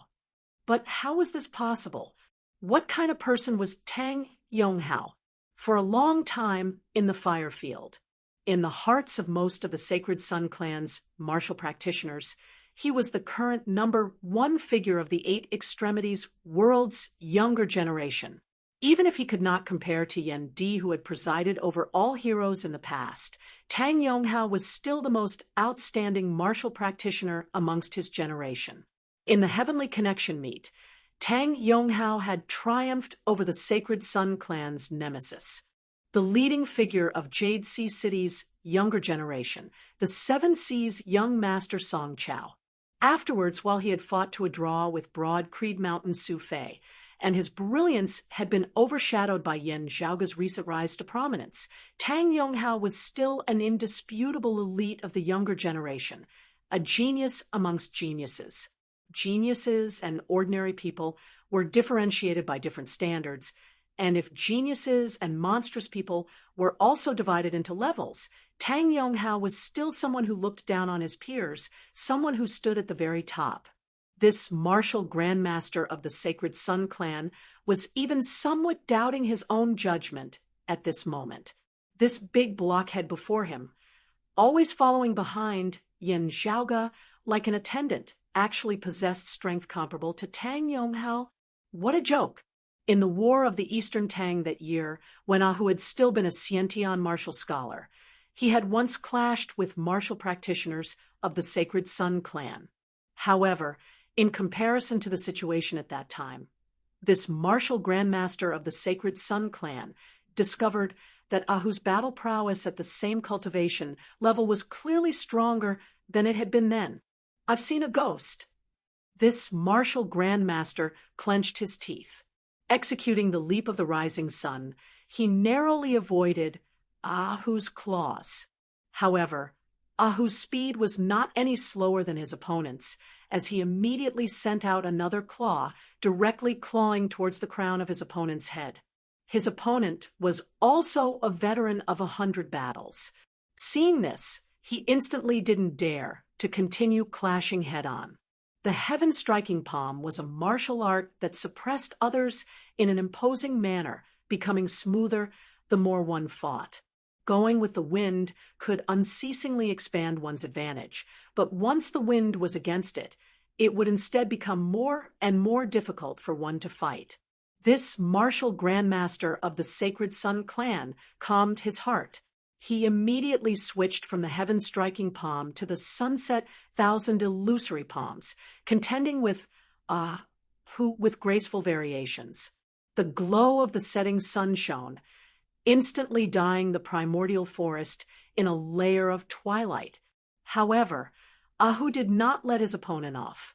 The ghost tiger Divine Claw had a deep understanding of its essence, his figure as unpredictable as a ghost's, the force of his claws fierce and violent to the extreme, as though they wanted to rip apart space itself.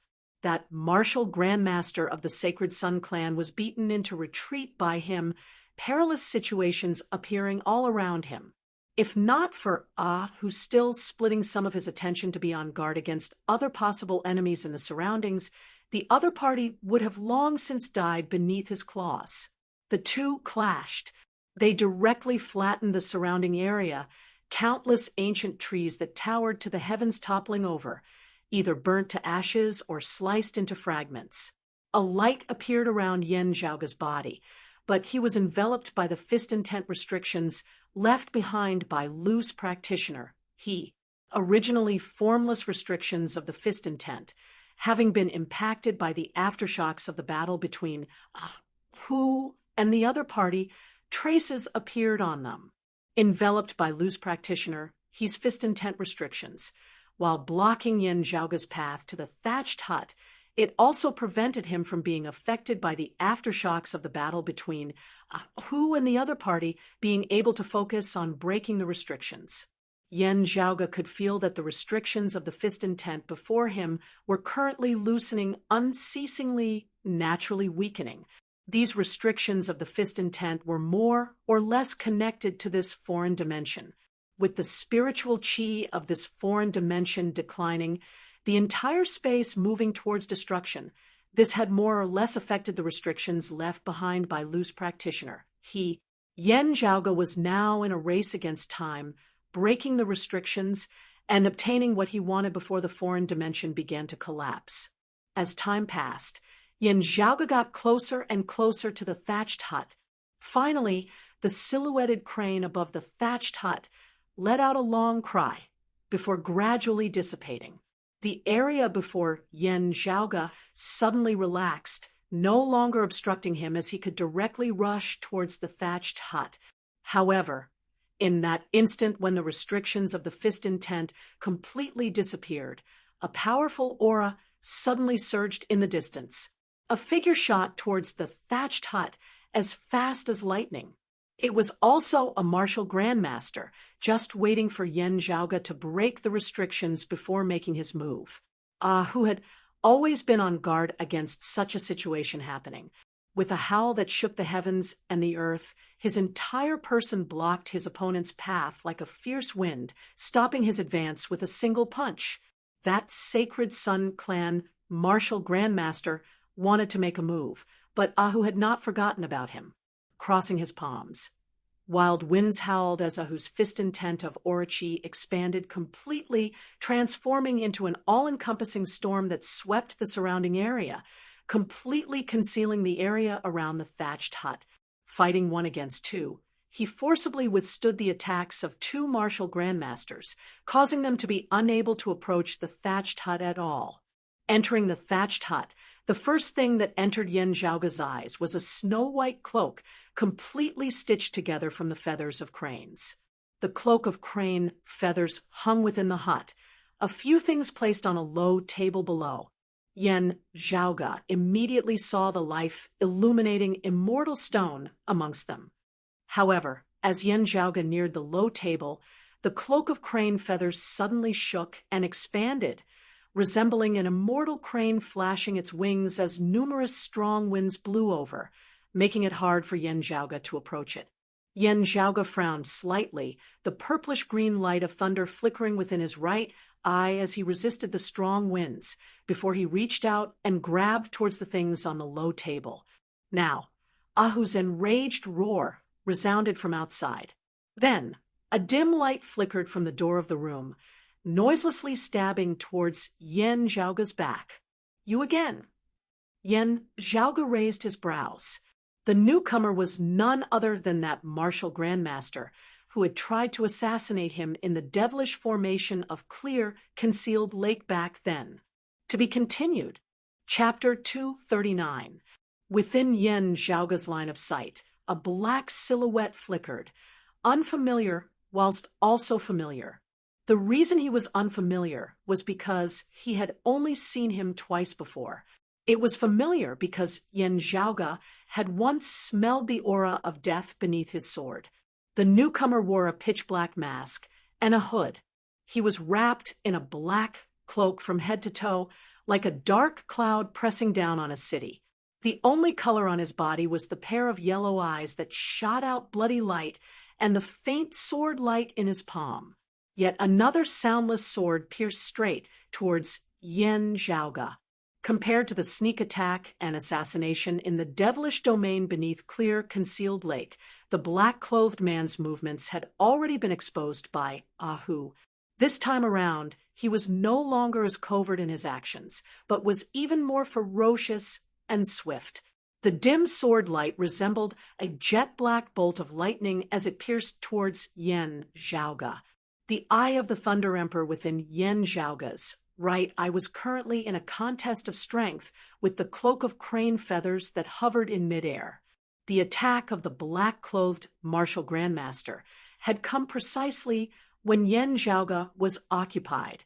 Fast, accurate, vicious, he wanted to kill Yen Zhaoge with a single blow. Yen Zhaoge's figure resembled exploding thunder. his speed raised to the maximum as he speedily flashed to the side. In terms of speed and movement techniques, Yan Zhaoge even surpassed the most outstanding Heavenly Thunder Hall martial practitioners of the same cultivation level by quite a bit. While the newcomer was a martial grandmaster, it was not a sneak attack. As this sword pierced over, Yan Zhaoge also successfully avoided it. However, the newcomer's sword light, each sword faster than the previous, the dim light flickering as it pursued Yan Zhaoge in hot pursuit. The other party's attacks did not seem to be as powerful as those of Ahu and the others. With each punch and palm strike, the surroundings were in a mess. The mountains, rocks, and earth were all crushed into powder. However, that seemingly weak and dim sword light seemed to be nurturing an extremely terrifying power. Yan Zhaoge did not doubt in the slightest that if he was pierced by this sword light cultivating in the spirit rhino-demonic fist and the ocean-stabilizing spirit fist, his body, which had been tempered hundreds and thousands of times, would be pierced in an instant without any suspense. He had already recognized the martial arts that the other party practiced. The dark light killing technique focused one's energy into a single line. It was incomparably condensed and indestructible.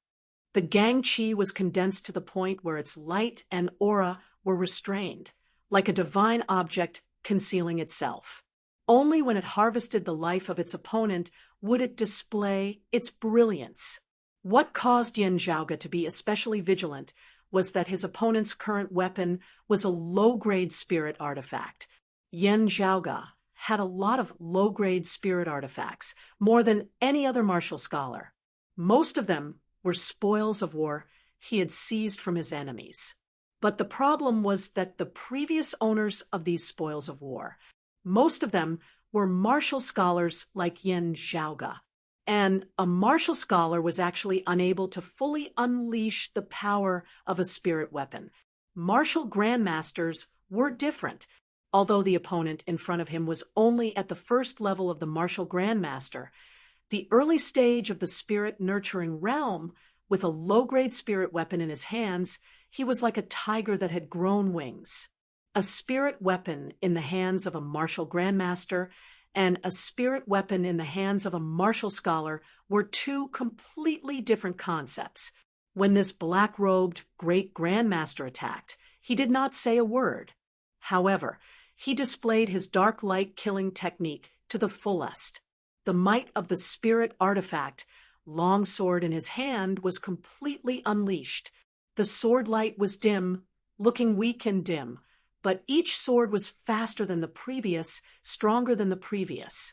With the momentum of toppling mountains and overturning seas, it attacked towards Yan Zhaoge, with the eye of the Thunder Emperor fragment temporarily restrained by the cloak of crane feathers. Yan Zhaoge also did not have it easy against the opponent before him. Outside the hut, Ahu was unable to contain his rage as he unleashed his full strength, wanting to charge into the hut.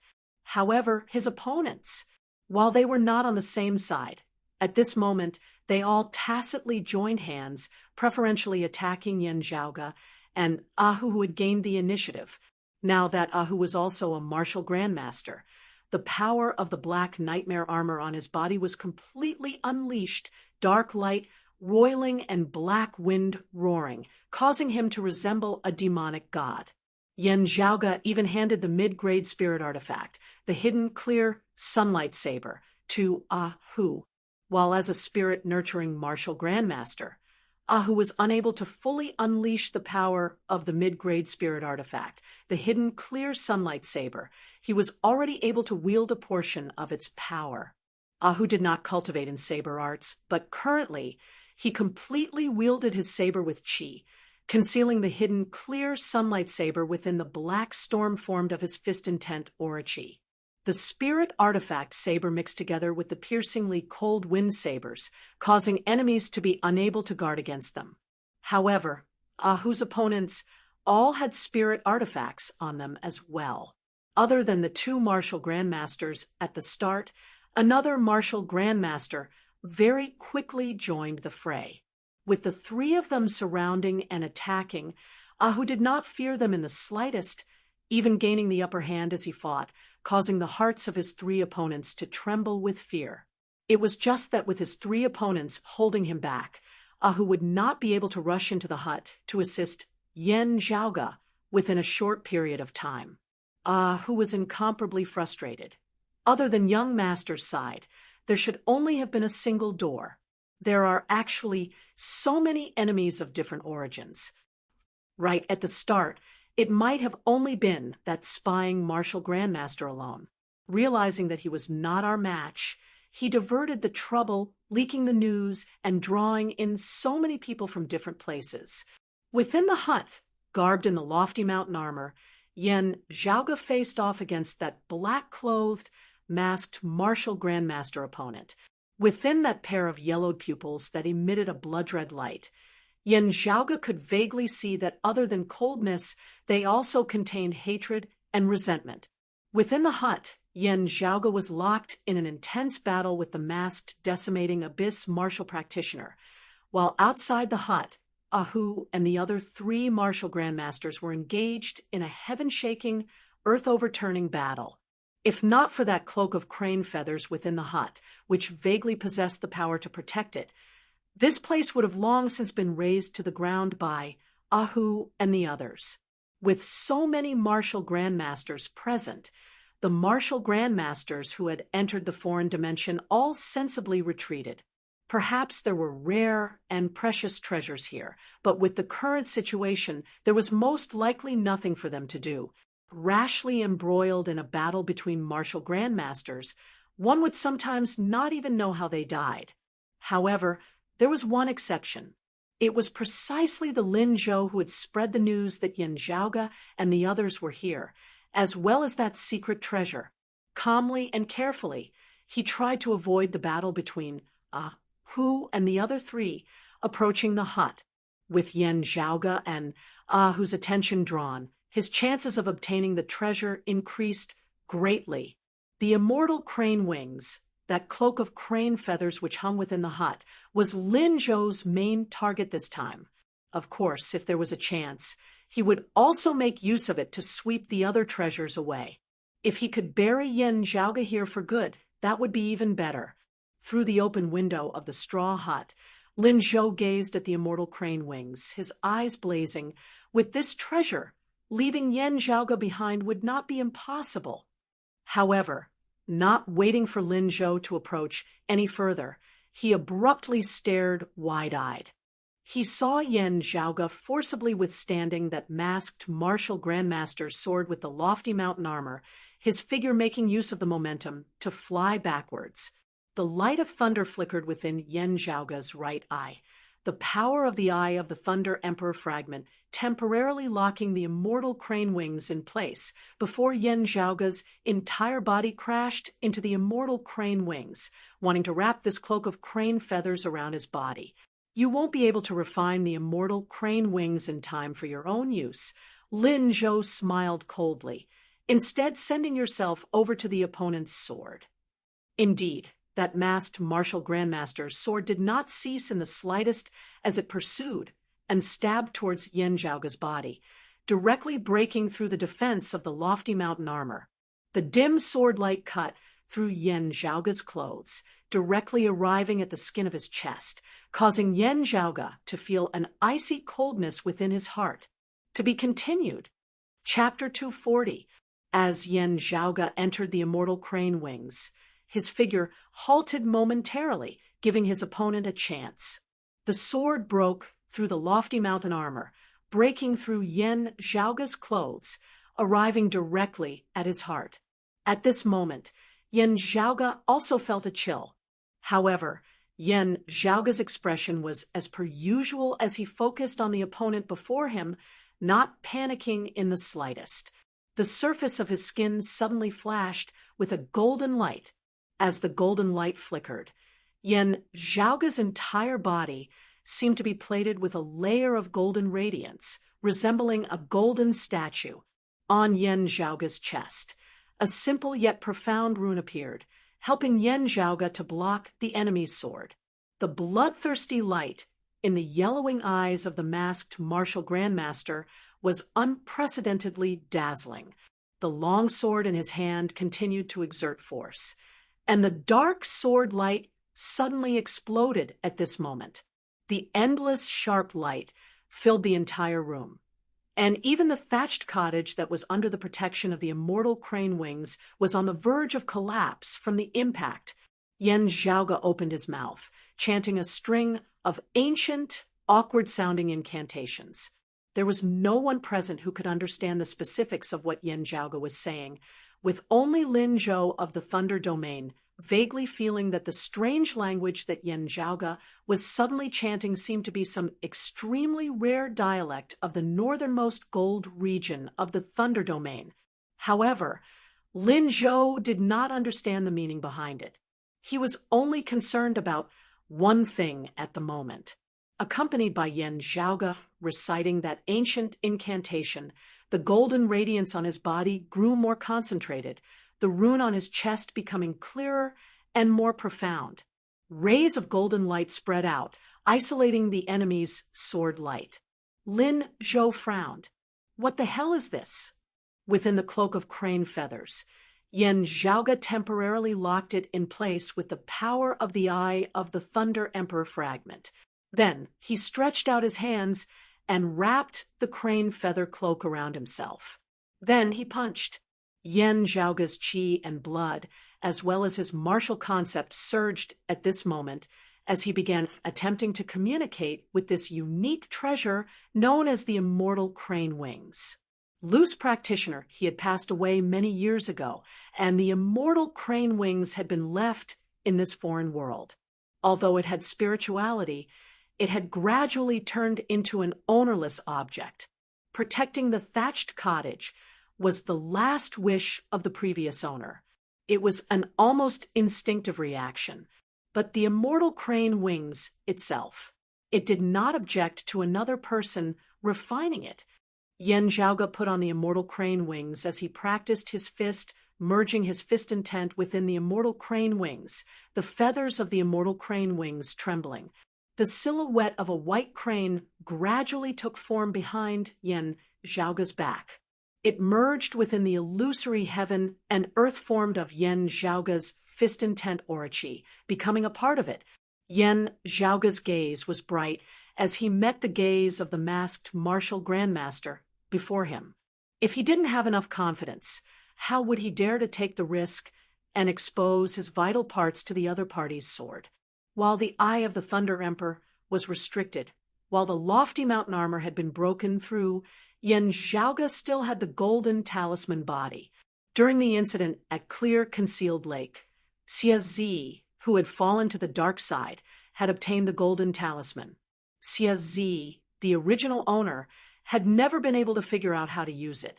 However, Yen Zhaoge had already successfully deciphered it. This was a rare secret technique that originated from the extreme north. It was used to refine metal talismans into qi. After a martial artist absorbed it, they would obtain an iron bone golden body, which would increase their defensive power. When faced with an extremely dangerous attack, they could even expend the golden talisman body, manifesting the golden talisman body to protect themselves. The heavier the attack, the more powerful the golden talisman body would be, the more the golden talisman qi would be expended, eventually running out of it one day. However, its defensive power, it was rather impressive. At this moment, it helped Yen Zhaoge forcibly resist the full-powered assassination of an early spirit vessel martial grandmaster wielding a low-grade spirit artifact. Making use of the time that the golden talisman body had bought for him, Yen Zhaoge began refining the immortal crane wings with all his might. He wanted to use this rare treasure for his own use. Although his original goal in entering the foreign dimension this time was the life-illuminating immortal stone, as long as he obtained it, this trip would not have been in vain. However, after carefully observing the immortal crane wings, Yen Zhaoge could confirm that this was a rather rare, unique treasure. although it did not fall into the categories of sacred artifacts, spirit artifacts, and artifacts.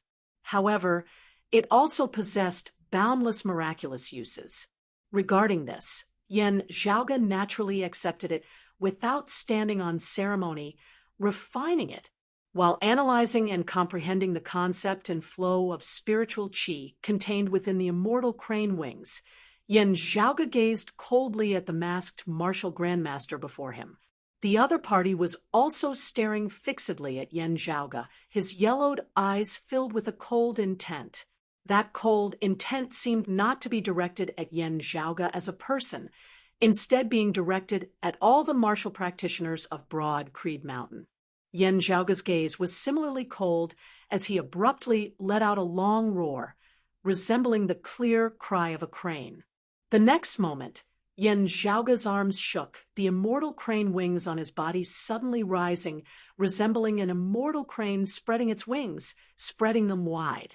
The edges of the cloak abruptly flickered with a dazzling light before transforming into numerous feathers of light, shooting straight at the masked martial grandmaster before him. Then, the crane feathers of light that resembled a torrential rainstorm shot towards that martial grandmaster, each crane feather resembling a sharp blade. With a muffled groan, that fallen masked martial grandmaster finally retracted his sword in defense.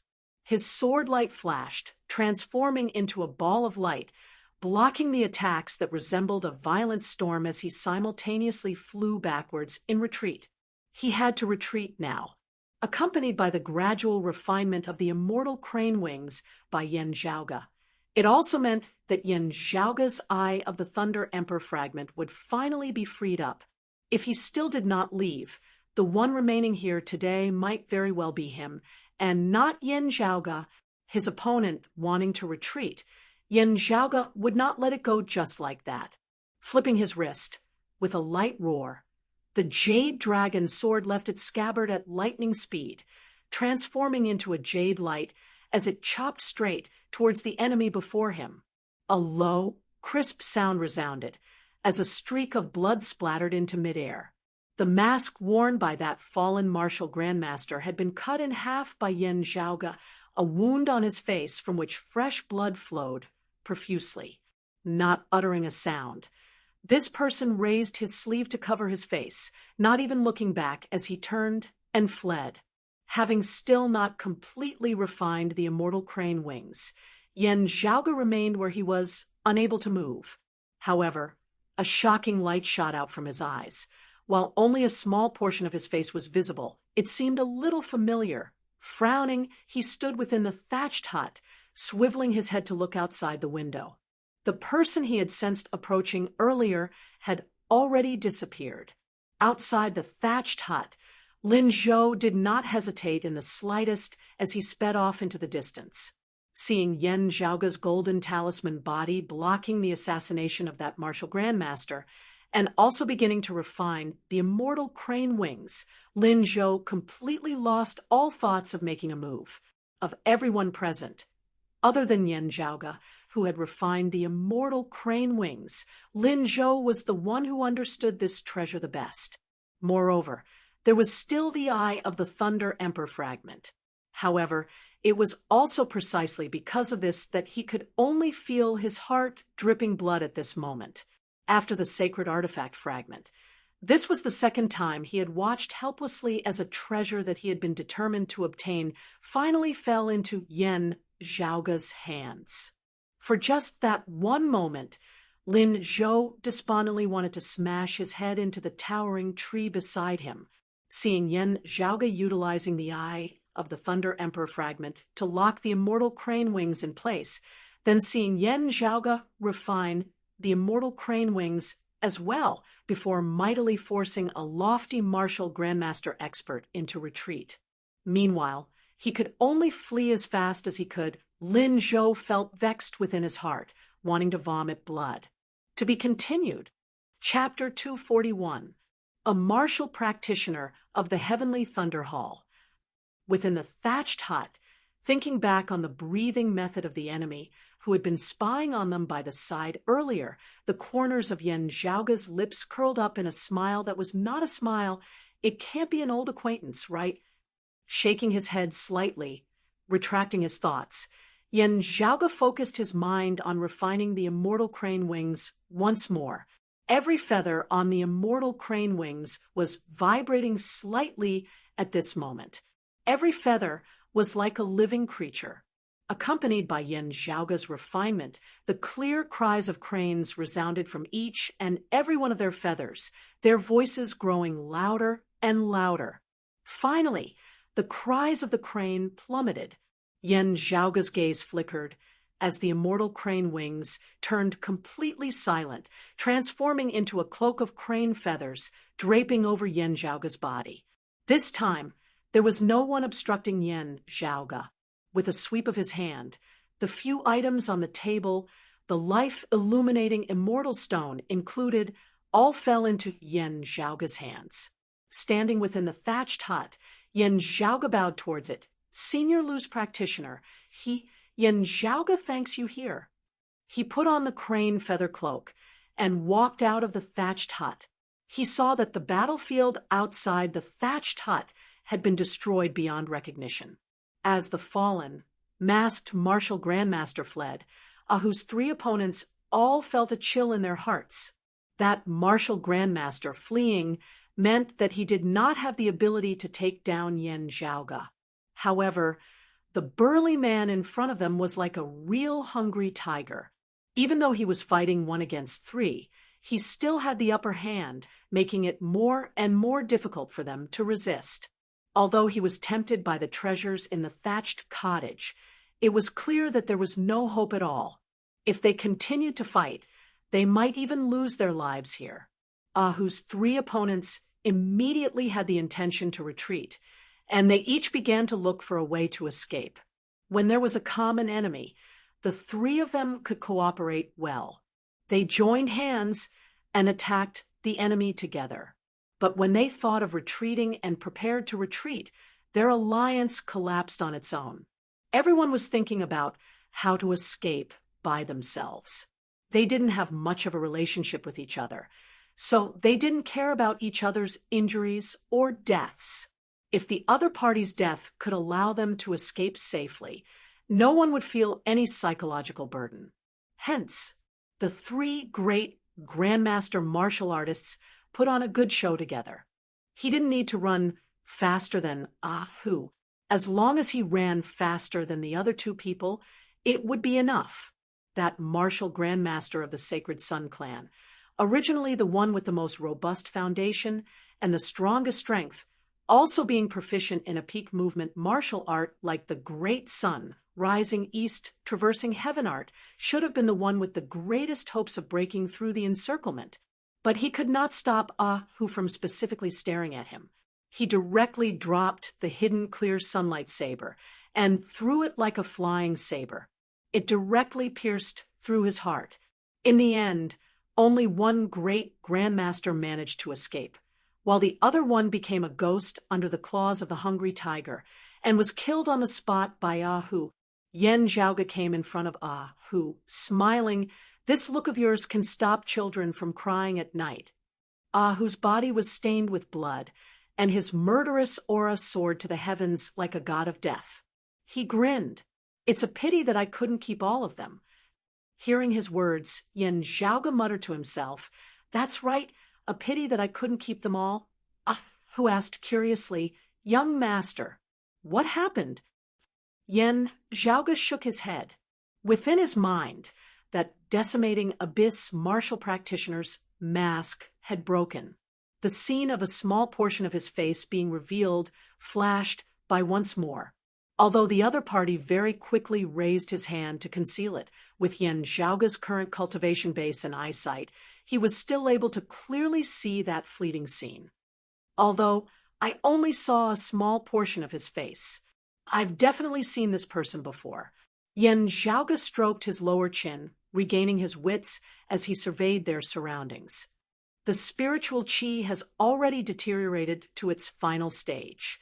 This foreign dimension is already not far from collapsing. We have to make the best use of our time. We still need some time to hurry back to where the spirit formation door is. Yen Zhaoge laughed, patting the cloak of crane feathers on his shoulder. Still, it's good that with this thing, we can actually save quite a bit of time. Who came over curiously. Young master, what is this? Yen Zhaoge said.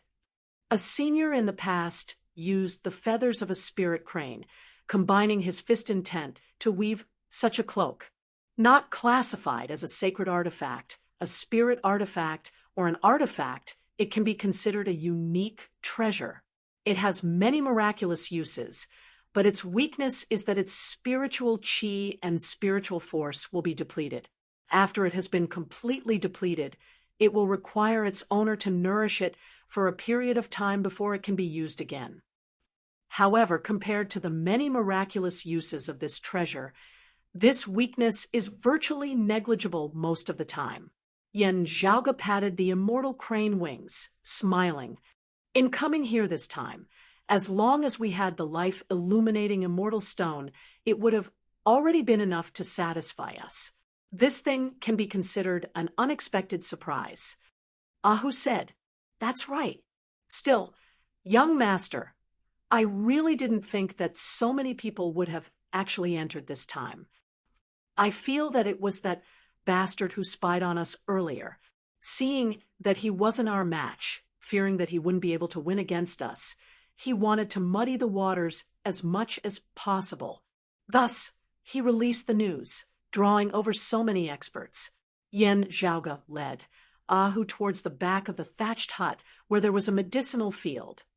Your guess is most likely correct. Ahu ground his teeth hatefully. That bastard better not land in my hands, or I'll definitely make him pay, Yen Zhaoge said. While this foreign dimension will be collapsing very soon, and most people won't take the risk of entering again, we still have to be wary of enemies appearing. We have to move a little faster. Saying thus, Yen Zhaoge rapidly identified the spirit medicines within the medicinal field. Oh, many of those that existed before the Great Calamity and can no longer be found in the current 8 extremities world are all here. This time, we really didn't come in vain. As he helped Yen Zhaoge gather the herbs, Ahu said casually, It is also fortunate that the 4 martial grandmasters who entered this time are only at the early spirit vessel stage. If their cultivation bases were a little higher, we would probably not be able to get off easy this time. Especially if there were essence spirit martial grandmasters. That would not be good. As he said this, Yen Zhaoge suddenly felt a piercing pain in his right eye, whose expression also suddenly changed. The next moment, a fiery light lit up in the distant sky, dyeing it crimson. The fiery light rapidly approached the thatched hut, violent waves of chi sweeping through the surrounding area. An explosive roar resounded. Little bastard surnamed Yen, I want to see who will save you this time. A familiar voice, a familiar tone, instead caused Yen Zhaoge to be slightly taken aback. Crimson Spirit Flag Master? The person who had come was shockingly the descendant with the highest cultivation base of the already extinct 5 spirit flags, the Crimson Spirit Flag Master. That year, the 5 spirit flags had been destroyed by Yen Zhaoge's father, Yen Di. The Crimson Spirit Flag Master had held a grudge for many years, having attempted to assassinate Yen Zhaoge in the Eastern Tang back then. In the end, he had been obstructed by someone, with the Crimson Spirit Flag Master having fled afterwards, his whereabouts unknown. Who would have thought that he would actually appear in this foreign dimension again today? Yen Zhaoge currently had no time to ponder why the other party had appeared here. He was currently only focused on one thing. This Crimson Spirit Flag Master was shockingly an early essence spirit martial grandmaster expert at the 4th level of the martial grandmaster realm. Ahu stared wide-eyed and tongue-tied, wishing he could give himself a slap. Does it have to be so accurate, Chapter 242. The surrounding world was scorching hot, and the rolling heat waves were almost suffocating. Meanwhile, Yen Zhaoga and Ahu, on the other hand, felt a chill assaulting them. After a martial artist reached the great Grandmaster realm, they would step into a new world. They would transform the illusory into the real, turning the fake into the real, truly beginning to touch upon the truth of the world's principles. A so-called spirit vessel grandmaster. From the early stages to the late stages, the spirit-nurturing soil, the formation of spirit seeds, and the birth of spirit sprouts were all part of the process of nurturing the martial Tao true spirit. When one reached the peak of the spirit vessel martial grandmaster level, they would nurture a martial true spirit belonging to themselves, stepping into the realm of essence spirit martial grandmasters. Next, he would fuse his true spirit with his astral energy, refining astral energy into true essence, and his strength would increase by leaps and bounds. The Crimson Spirit Flag Master was precisely such an expert who had stepped into the essence spirit martial grandmaster realm. His quintessential essence unfurled, directly turning into real raging flames that burned the plains and the sky. Yen Zhaoga rolled his eyes, looking rather exasperatedly at Ahu. Why didn't I discover this before? You really have a crow's mouth. Ahu's face was bitter, and he couldn't say anything. Yen Zhaoga shook his head. He had no intention of waiting helplessly for death. With just a thought, the immortal crane wings on his shoulders directly expanded, transforming into two massive wings. Each of the crane feathers shone with a sparkling and translucent spiritual light, as if they were crystals. At this moment, Yen Zhaoga couldn't be bothered with distinguishing their types as he grabbed downwards, directly stripping away most of the spirit grasses and medicines within the medicinal field. Then he grabbed Ahu with one hand, flapped the wings on his back, and soared into the sky, flying away at an extremely fast speed. The immortal crane wings were indeed miraculous. Even carrying an additional person, Yen Zhaoga's flying speed was still extremely fast.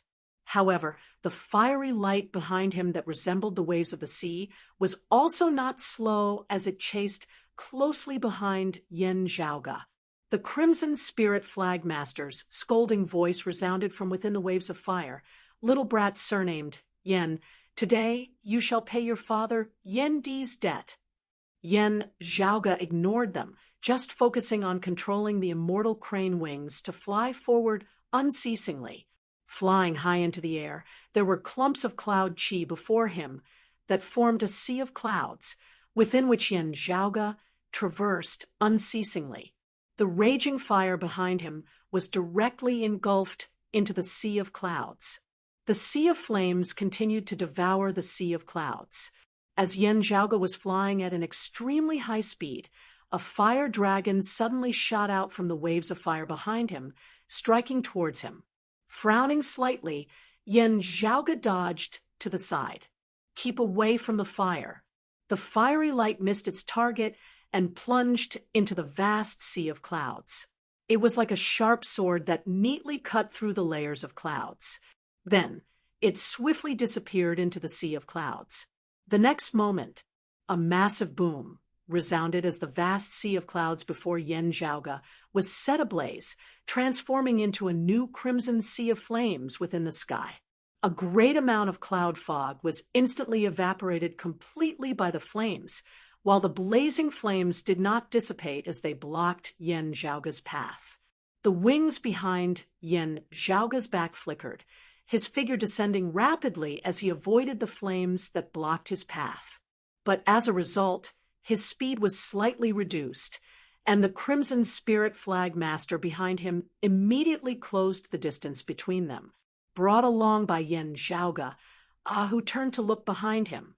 He asked, "Young master, can't you use the sacred weapon shard to give him a vicious blow?" Yen Zhaoga answered, resisting the black dragon dread in the great western desert earlier, and also having a contest of strength with the immortal crane wing. Just now, the Eye of the Thunder Emperor fragment has always been at a level where it has yet to completely recover, It is very hard to say how much power it can display. To deal with a martial grandmaster on the level of the Crimson Spirit Flagmaster, I would have to unleash an instant's thunder, burning all of it in one go, giving him a vicious blow. As Yen Zhaoge flew, he observed his surroundings. Also, it won't be like last time at Clear Concealed Lake, where I was hitting a dead object that couldn't move, being able to hit it however I wanted. I could even slowly walk over and place the eye of the Thunder Emperor fragment at the core of that devilish formation. This time, the target is a living person that can move. And not just any living person. A martial grandmaster of this level possesses high vigilance, fast reflexes, and also fast speed. If I can't hit him with a single blow, it would be a waste of my strength. Saying thus, Yen Zhaoge's figure abruptly halted before he rose rapidly, once again avoiding a fire dragon that shot over from behind. The foreign dimension that he was currently in was already extremely unstable. Gazing into the distance, Yen Zhaoge could even see numerous black patterns appearing in the horizon. That wasn't light, and also wasn't anything concrete. It was like a complete painting had suddenly been torn apart with a crack in it. The foreign dimension had already begun the process of its own destruction. The sky turned dark. Even with the flames formed of the Crimson Spirit Flagmaster's true essence, the heavens and the earth still dimmed. Fierce winds howled unceasingly, to the point that Yen Zhaoge, riding the immortal crane wings, was somewhat unable to stabilize his figure. The great earth below even began to quake intensely, the earthen rocks on the ground shattering unceasingly, dense cracks appearing like spiderwebs.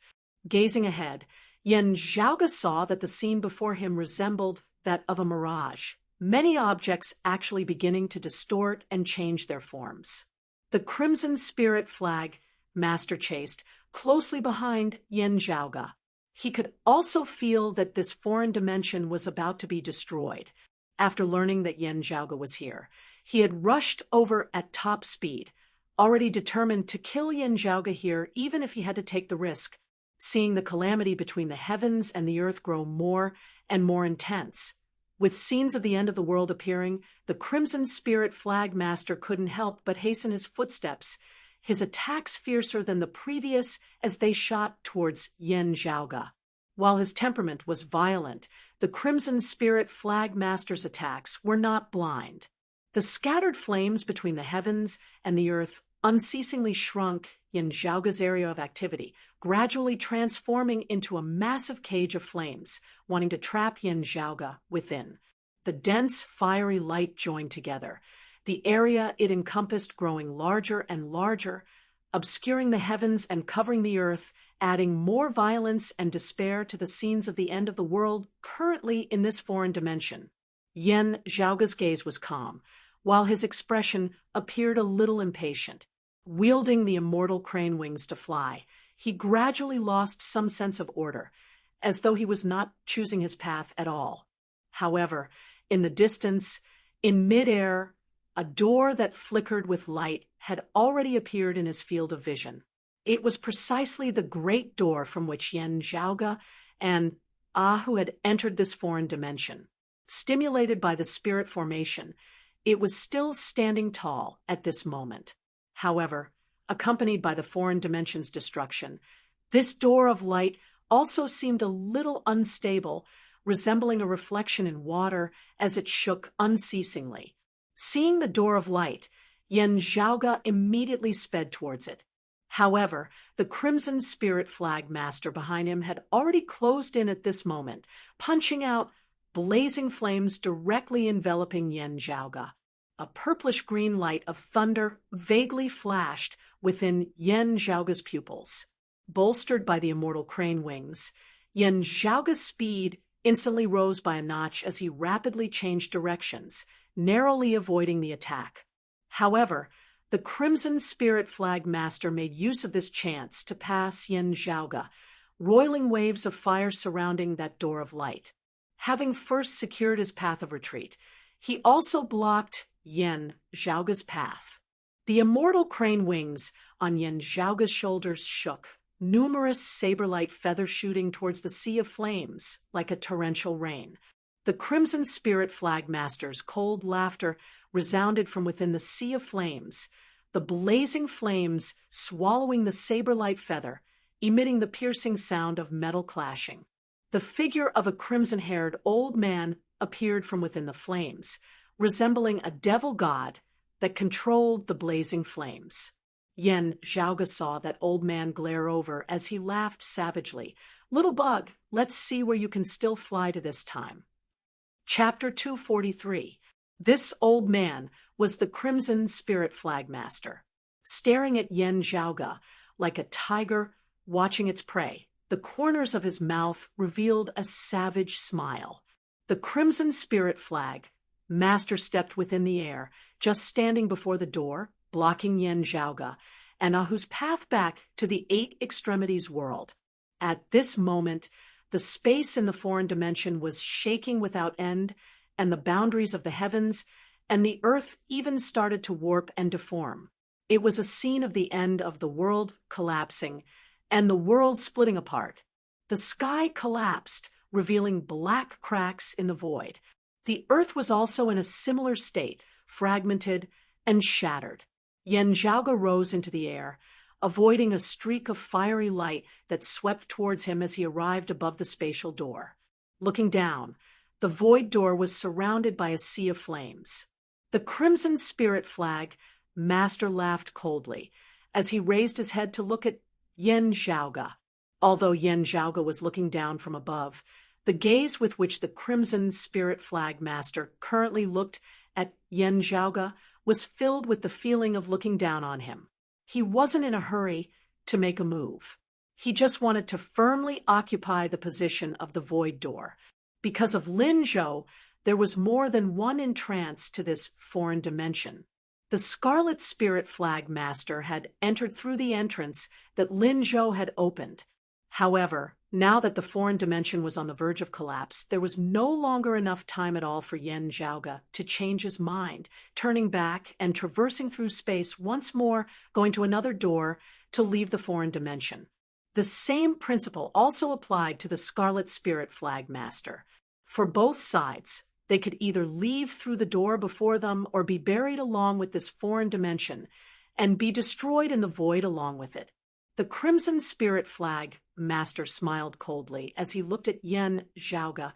"Little brat, surnamed Yen, do you decide to perish together with this foreign dimension, or do you choose to die beneath this old man's fist?" He raised a hand, stretched it forward, and clenched it into a fist. As he clenched his fist, boundless raging flames surged and spread in all directions. Looking at the Crimson Spirit Flag Master blocking the door below, a smile suddenly appeared on Yen Zhaoga's face. "Old worm, you're wrong. It's your position that can more or less be considered fixed." He grabbed Ahu with one hand. Yen Zhaoga's other hand suddenly pulled out a short rod that was around a foot long. The Crimson Spirit Flag Master looked at the short stone rod, and his heart skipped a beat. He had an ominous premonition. Yen Zhaoga smiled, then shook the immortal crane wings. He took the initiative to rush toward the Crimson Spirit Flag Master. Following Yen Zhaoga's will, the short rod in his hand instantly grew alongside the wind, instantly transforming into a thick, massive stone pillar. As the Crimson Spirit Flag Master was stunned, Yen Zhaoga directly stepped onto the stone pillar. Then it fell from the sky and smashed down. What a thief! The Crimson Spirit Flag Master let out an enraged roar, not evading. If he did so, it would be equivalent to opening up the spatial door to Yen Zhaoga. The old man stood where he was. His red hair fluttered like a raging fire. He struck his palm above his head and stopped the huge stone pillar that was falling from the sky. Just as his palm came into contact with the stone pillar, the Crimson Spirit Flag Master felt his hand sink, and he almost couldn't hold it. He had been standing steadily in the void. His footing was also unstable, and he could not help but sink down. So heavy, the Crimson Spirit Flag Master's eyes widened. His cultivation was much higher than that of Ahu, who had been in the heavenly arrival state, and his strength was also much stronger, but he still felt great pressure. Whether it was the weight or the sturdiness of the stone pillars, they had completely exceeded his expectations. He had originally thought that he would be able to directly shatter the stone pillar with a single palm and also send Yen Zhaoge flying. However, in the end, he was instead pressed down by the stone pillar. Also, that stone pillar contained a unique suppressive force. Even if the Crimson Spirit Flag Master wanted to dodge to the side now, he didn't have the strength to do so. In the void below the stone pillar, time and space both seemed to have been locked, condensing into a single piece, locking the Crimson Spirit Flag Master securely down below. He could only forcibly resist it. I heard that this thief excavated some ancient remains from the great western desert. Could it be this stone pillar?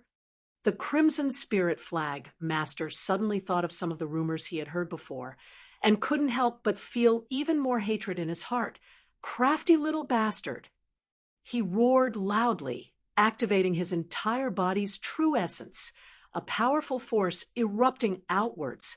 The Crimson Spirit Flag Master's body had only descended by less than a meter in midair before he stabilized himself, once more stepping on the air. It was no different from stepping on the sturdiest ground. At this moment, the Crimson Spirit Flag Master resembled a giant god that supported the heavens, forcibly supporting the descending stone pillar, causing it to be unable to descend any further. The Crimson Spirit Flag Master exhaled, his other palm also striking upwards, mightily striking the stone pillar. His figure actually began slowly rising once more. Laughing coldly, the Crimson Spirit Flag Master exerted force with both his arms, wanting to throw Yen Zhaoge and the stone pillar together. Yen Zhaoge's expression did not change, instead smiling. Standing on the top of the stone pillar, he raised a foot neither hurriedly nor slowly before heavily stomping it. The patterns on the surface of the stone pillar abruptly lit up, the entire stone pillar seeming to have transformed into a glowing pillar of light. The Crimson Spirit Flag Master below immediately felt the pressure on him increase greatly. Not only did the weight of the stone pillar rise abruptly, even that strange, suppressive force also abruptly grew stronger. At this moment, let alone throwing the stone pillar away, he couldn't even continue standing in midair, as his figure was directly pressured downwards. The Crimson Spirit Flag Master wanted to divert the force, then increase his descent in order to avoid the stone pillar before dodging to the side. At this time, he could no longer care about guarding the door to the void. However, because of the suppressive force, the Crimson Spirit Flag Master discovered to his dismay that not only had his surroundings been sealed, unable to dodge, even the space below him seemed to have solidified. His entire person seemed to have been contained within a formless container, with only the top opening. However, there was a heavy cover there, making it hard for him to open, as it sunk unceasingly, further compressing the space around him. Just what the hell is this thing? Such a miraculous treasure was actually refined by a martial scholar? The Crimson Spirit Flag Master was enraged, his figure being suppressed downwards by the pillar of the divine palace. The roiling waves of fire in the surroundings were also greatly extinguished at this moment, dissipating in all directions. Accompanied by the Crimson Spirit Flag Master being smashed downwards, he naturally no longer had the strength to continue blocking in front of the door. The door of light reappeared in front of Yen Zhaoge. Not saying a word, Yen Zhaoge directly threw Ahu into the door of light. At this time, the Crimson Spirit Flag Master below let out an enraged roar. On his body, a cloak of dark light suddenly appeared, lighting up with a radiance.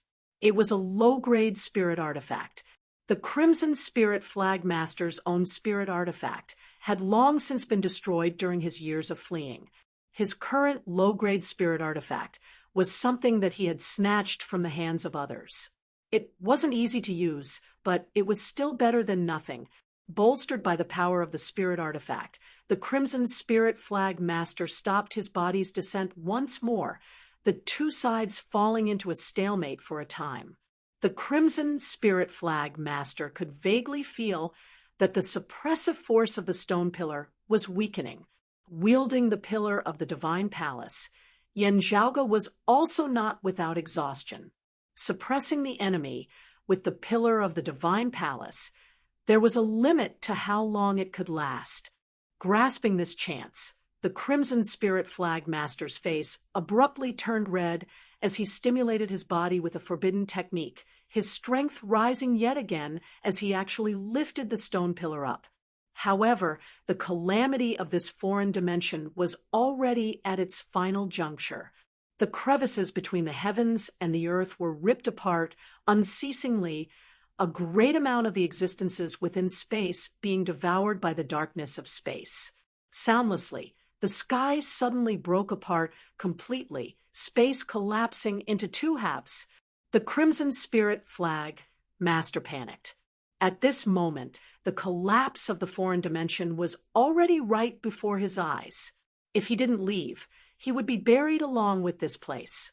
The terror of the collapse of space was something that even he was powerless to resist, as he would be extinguished in an instant. Just at this time, the top of his head suddenly lightened as the stone pillar rapidly shrunk, returning to its short rod form as it returned to Yen Zhaoge's hands.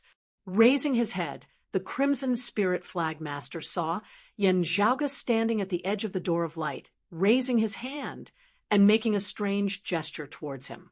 Yen Zhaoge extended his right hand, raising his thumb and pointing his index finger towards the Crimson Spirit Flag Master, his other three fingers curled up as though he was firing a gun. "Goodbye, old worm." Above Yen Zhaoge's head, the terrifying eye of the Thunder Emperor fragment erupted with the light of thunder. To be continued. Chapter 244. The fragment of the eye of the Thunder Emperor had taken the form of a purple orb, flickering with a dazzling purple-green lightning. Yen Zhaoge stood at the edge of the door of light, one hand retracting the stone rod, the other making a shooting motion towards the Crimson Spirit Flag Master. His right thumb suddenly pressed down, and his index finger, which was like the muzzle of a gun, was lifted slightly as if to withstand the recoil of a shot. Accompanied by this action of Yen Zhaoge's, the eye of the Thunder Emperor fragment, above his head, also abruptly flickered. In that instant, it was as if the Emperor of Thunder and Lightning had gently blinked. Then, in the foreign dimension that looked like it was the end of the world, a bolt of lightning filled with the aura of destruction suddenly lit up.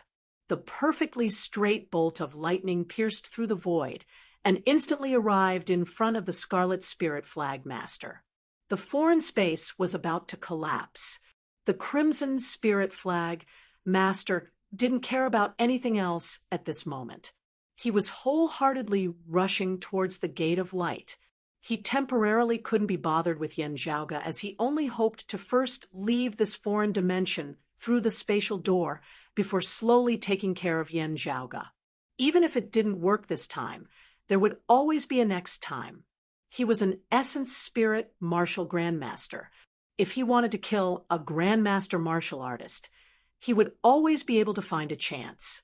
However, just as the Crimson Spirit Flag Master was speeding towards the door of light, Yen Zhaoge controlled the fragment of the eye of the Thunder Emperor just in time to send an instant's thunder chopping downwards. In an instant, he ignited all of his strength and concentrated it into a single strike, bringing with it an extremely berserk power that surpassed the peak. The Crimson Spirit Flag Master widened his eyes and roared. True essence surged as he punched out with both of his fists. Lightning and raging fire interweaved and collided, instantly setting off a huge explosion. At any other time, Yen Zhaoge's and instant's thunder would not be able to withstand it. Whether or not he could deal with the Scarlet Spirit Flag Master was another matter, but at this critical juncture, regardless of whether the Crimson Spirit Flag Master's strength could withstand it or not, this attack would take his life. The momentum of rushing towards the door of light, he was directly interrupted, and his entire body was sent flying. The world, which had already been shattered to begin with, rumbled and then completely shattered. The foreign dimension itself, everything in it was annihilated in the void. The Crimson Spirit Flag Master let out a roar of despair and unwillingness. At this moment, he could only watch helplessly as his flesh and blood slowly disintegrated bit by bit. Although it seemed slow, it was actually rapidly disintegrating. Powerless to struggle, difficult to reverse. The Crimson Spirit Flag Master angrily stared into the distance. There, the flashing void door was also slowly disappearing. Within the door of light, Yen Zhaoge kept the eye of the Thunder Emperor fragment within the pillar of the Divine Palace, the cloak of crane feathers also falling gently from his shoulders, although he was a little dispirited. However, at this moment, Yen Zhaoge's hair was not messy and his clothes were neat and tidy, resembling an elegant young master. Yen Zhaoge smiled as he looked at the Crimson Spirit Flag Master. Following the destruction of the foreign dimension, he leisurely waved his hands towards him. "Let me make a correction. It should be never to see you again. Farewell forever." The Crimson Spirit Flag Master wanted to roar, but he could no longer make a sound. Even at the moment of his death, he still found it hard to believe. He was a dignified, early-stage Essence Spirit Martial Grandmaster. He actually died at the hands of a Grandmaster martial artist, while he was being suppressed by the pillar of the Divine Palace. As long as he was given a bit more time, Yen Zhaoge himself would not be able to keep up, and he would be able to break through the suppression. While Yen Zhaoge possessed the eye of the Thunder Emperor fragment. However, the only thing that could truly pose a huge threat to him was the power of a single blow. If he dealt with it carefully, he might not be struck. While Yen Zhaoge possessed the immortal crane wings, before him he could only use them to flee. Given a bit more time, he would still be able to block Yen Zhaoge's path, leaving him unable to escape. His cultivation base was clearly so much higher. Even if Yen Zhaoge possessed many rare treasures, it was still not that he had no chance. It had clearly been him who had first seized the position of the spatial door. Yen Zhaoge had clearly not possessed the power or treasures to kill him. However, the final result was that he had perished within this destroyed foreign dimension, being extinguished along with this world. Looking at the vanishing spatial door, and Yen Zhaoge, the Crimson Spirit Flag Master's heart was filled with unwillingness, knowing oneself but not knowing one's enemy. While Yen Zhaoge's fame had already virtually spread throughout the entire world, the Crimson Spirit Flag Master now suddenly discovered that his understanding of this youth was still very limited. Could it be that risking entering this destroyed foreign dimension in pursuit of Yen Zhaoge had been a mistake right from the start? With that final thought in his mind, the Crimson Spirit Flag Master perished completely amid space. An Essence Spirit Martial Grandmaster had died soundlessly and soundlessly. Passing through the door of light, Yen Zhaoge felt the pain of his body ripping apart. It was even more obvious than when he had first passed through and entered that foreign dimension. Exiting the door of light, returning to the Eight Extremities world, Yen Zhaoge turned back to look at the gradually vanishing door of light, smacking his lips. This trip really was consecutively wielding the pillar of the Divine Palace and the Eye of the Thunder Emperor fragment had left Yen Zhaoge extremely weak, even weaker than during the battle at the bottom of Clear Concealed Lake previously. However, he was still in a rather good mood. Having entered the foreign dimension left behind by Loose Practitioner, this time, He had returned with great rewards, having gained quite a lot.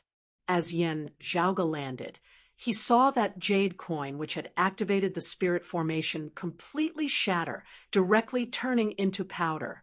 Waiting by the side, there was also Xuefei, who had remained in the Eight Extremities world to watch over the jade coin's spirit formation. They all came up to him. "Are you all right?"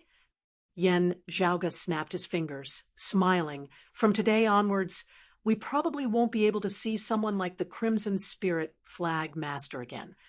Ahu sucked in a breath of cold air, opening his mouth wide as he laughed foolishly, not knowing what he should say. Xuefei also revealed a rare look of shock as he regained his wits. "Right, I'll first hurry and find junior apprentice Sister Feng." After Ahu had returned to the Eight Extremities world through the Door of Light, briefly explaining the situation, Xuefei had sent Feng Yinsheng to immediately seek out the Essence Spirit Martial Grandmaster of Broad Creed Mountain, who was closest to Suzhou City for reinforcements. He himself had remained by the Door of Light, preparing to receive Yen Zhaoge together with Ahu. In the end, he had seen Yen Zhaoge leisurely stroll out from within. Now, even if the Crimson Spirit Flagmaster was still alive, with the foreign dimension having completely shattered and the Door of Light having disappeared, there would naturally be no need to worry about him chasing them over. There would also naturally be no need to seek out other martial grandmaster experts here in Suzhou City, lying about military intelligence for nothing, having been brought back by Xuefei and understood the situation. Feng Yinsheng also had an inconceivable look on her face. The Crimson Spirit Flagmaster was an Essence Spirit Martial Grandmaster, already having nurtured his own true martial soul, a Martial Grandmaster who had refined aura into essence. While they were both Martial Grandmasters, Spirit Vessel Martial Grandmasters, and Essence Spirit Martial Grandmasters were two completely different things. Yen Zhaoge sat down in the meditative position, adjusting his breathing and recovering his vitality as he smiled. It was by chance. At the end of the day, it was actually that foreign dimension that killed the Crimson Spirit Flagmaster. If not for the collapse of the foreign dimension, it would have been hard for me to claim his life with my current methods. After he withstood a few of my attacks, the one who would have been in trouble would have been me. Xuefei looked at Yen Zhaoge. "I heard Hu Ting say that from the start, were you already planning to use the collapse of the space to kill him, even intentionally delaying for some time before rushing back to the Door of Light?" Yen Zhaoge laughed. "I'm ashamed, but there was still a slight deviation in my calculations. The collapse of the space was just that little bit later than I had predicted. Under those circumstances, in the blink of an eye, the situation could have changed.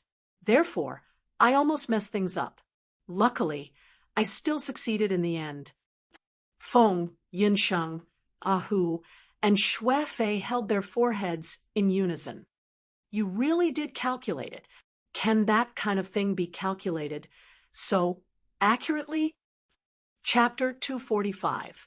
Ahu looked at Yen Zhaoge with a look of worship on his face. "Young master, you are really too powerful. This is not like that old ghost, Yen Su, who was heavily injured back then. Just now, the Crimson Spirit Flagmaster was at his peak. Whatever methods were used, a late Xiantian martial scholar killing an early Essence Spirit Martial Grandmaster, this should be the first time in history, right?" Yen Zhaoge smiled, shaking his head. Just like how Yen Su was beaten half to death by eldest apprentice uncle back then, this actually cannot be counted as well. Just like if it was father who captured that Crimson Spirit Flagmaster and sealed his cultivation base before I slew him, that would still be me killing an early Essence Spirit Martial Grandmaster. However, would that be something worth boasting about? Clearly not. Feng Yinsheng glanced at him from the corner of her eyes. Continue acting. Who knows how pleased you are with yourself inside." Yen Zhaoge chuckled, not speaking. Xuefei also smiled, after which he still patted Yen Zhaoge's shoulder. "If you can avoid taking risks, It's best to avoid them as much as possible. If anything happens to you, little apprentice uncle will be very sad." Hearing his words, Yen Zhaoge retracted his smile as he nodded. Senior apprentice brother Su is right. This senior apprentice brother Su himself, facing a perilous situation where death was near at hand, was still able to talk cheerfully and without fear. However, he did not wish to see his fellow disciples face danger. A dim look flashed past his face as he clearly thought of his master, Shi Tai, the grief of a white-haired man, sending off his black-haired son. Su Fei and Shi Tai were like father and son, having similarly viewed Shi Songtao as his own elder brother that year. That year's matter was Shi Tai's lifelong regret. To Xue Fei, it was similarly hard on his heart. Looking at Xue Fei's expression, Yen Zhaoge knew that he was thinking of Shi Tai and his father again. Looking at Xue Fei, Yen Zhaoge sighed, similarly remaining silent. While Hu and Feng Yunsheng did not understand Xue Fei as well as Yen Zhaoge did, they were no longer joking around at this moment. Xue Fei's spirits rose as he clapped his hands, smiling. Speaking of which, the Scarlet Spirit Flag Master should be the strongest member of the 5 spirit flags. If he dies to you, Zhaoge, while the 5 spirit flags won't completely disappear, it will be difficult for them to cause any more waves. To my broad Creed Mountain, you have performed a great merit, Zhaoge. It's just a pity that this is your personal matter. There's no proof. It might be a little difficult. However, if the Crimson Spirit Flag Master does not appear for several years or even more than a decade, it can be considered as proof. Su Fei smiled as he looked at Yen Zhaoge. Still, speaking of this, while the merit of killing the Crimson Spirit Flag Master is not small, it cannot compare to those great merits of yours earlier. The sect is almost out of rewards for you now. In a few years, or even a dozen years, the merit of killing the Crimson Spirit Flag Master will be nothing to you. Yen Zhaoge waved his hands. However small a mosquito is, it's still meat, right? Su Fei pointed at Yen Zhaoge before looking at Feng Yunsheng. Laughing, he said, listen to what he's saying. A lofty essence spirit martial grandmaster is like a mosquito in his mouth. How arrogant must he be? As expected, Junior Sister Feng understands him better. He's pretending to be humble in front of us. Who knows how pleased he is in his heart?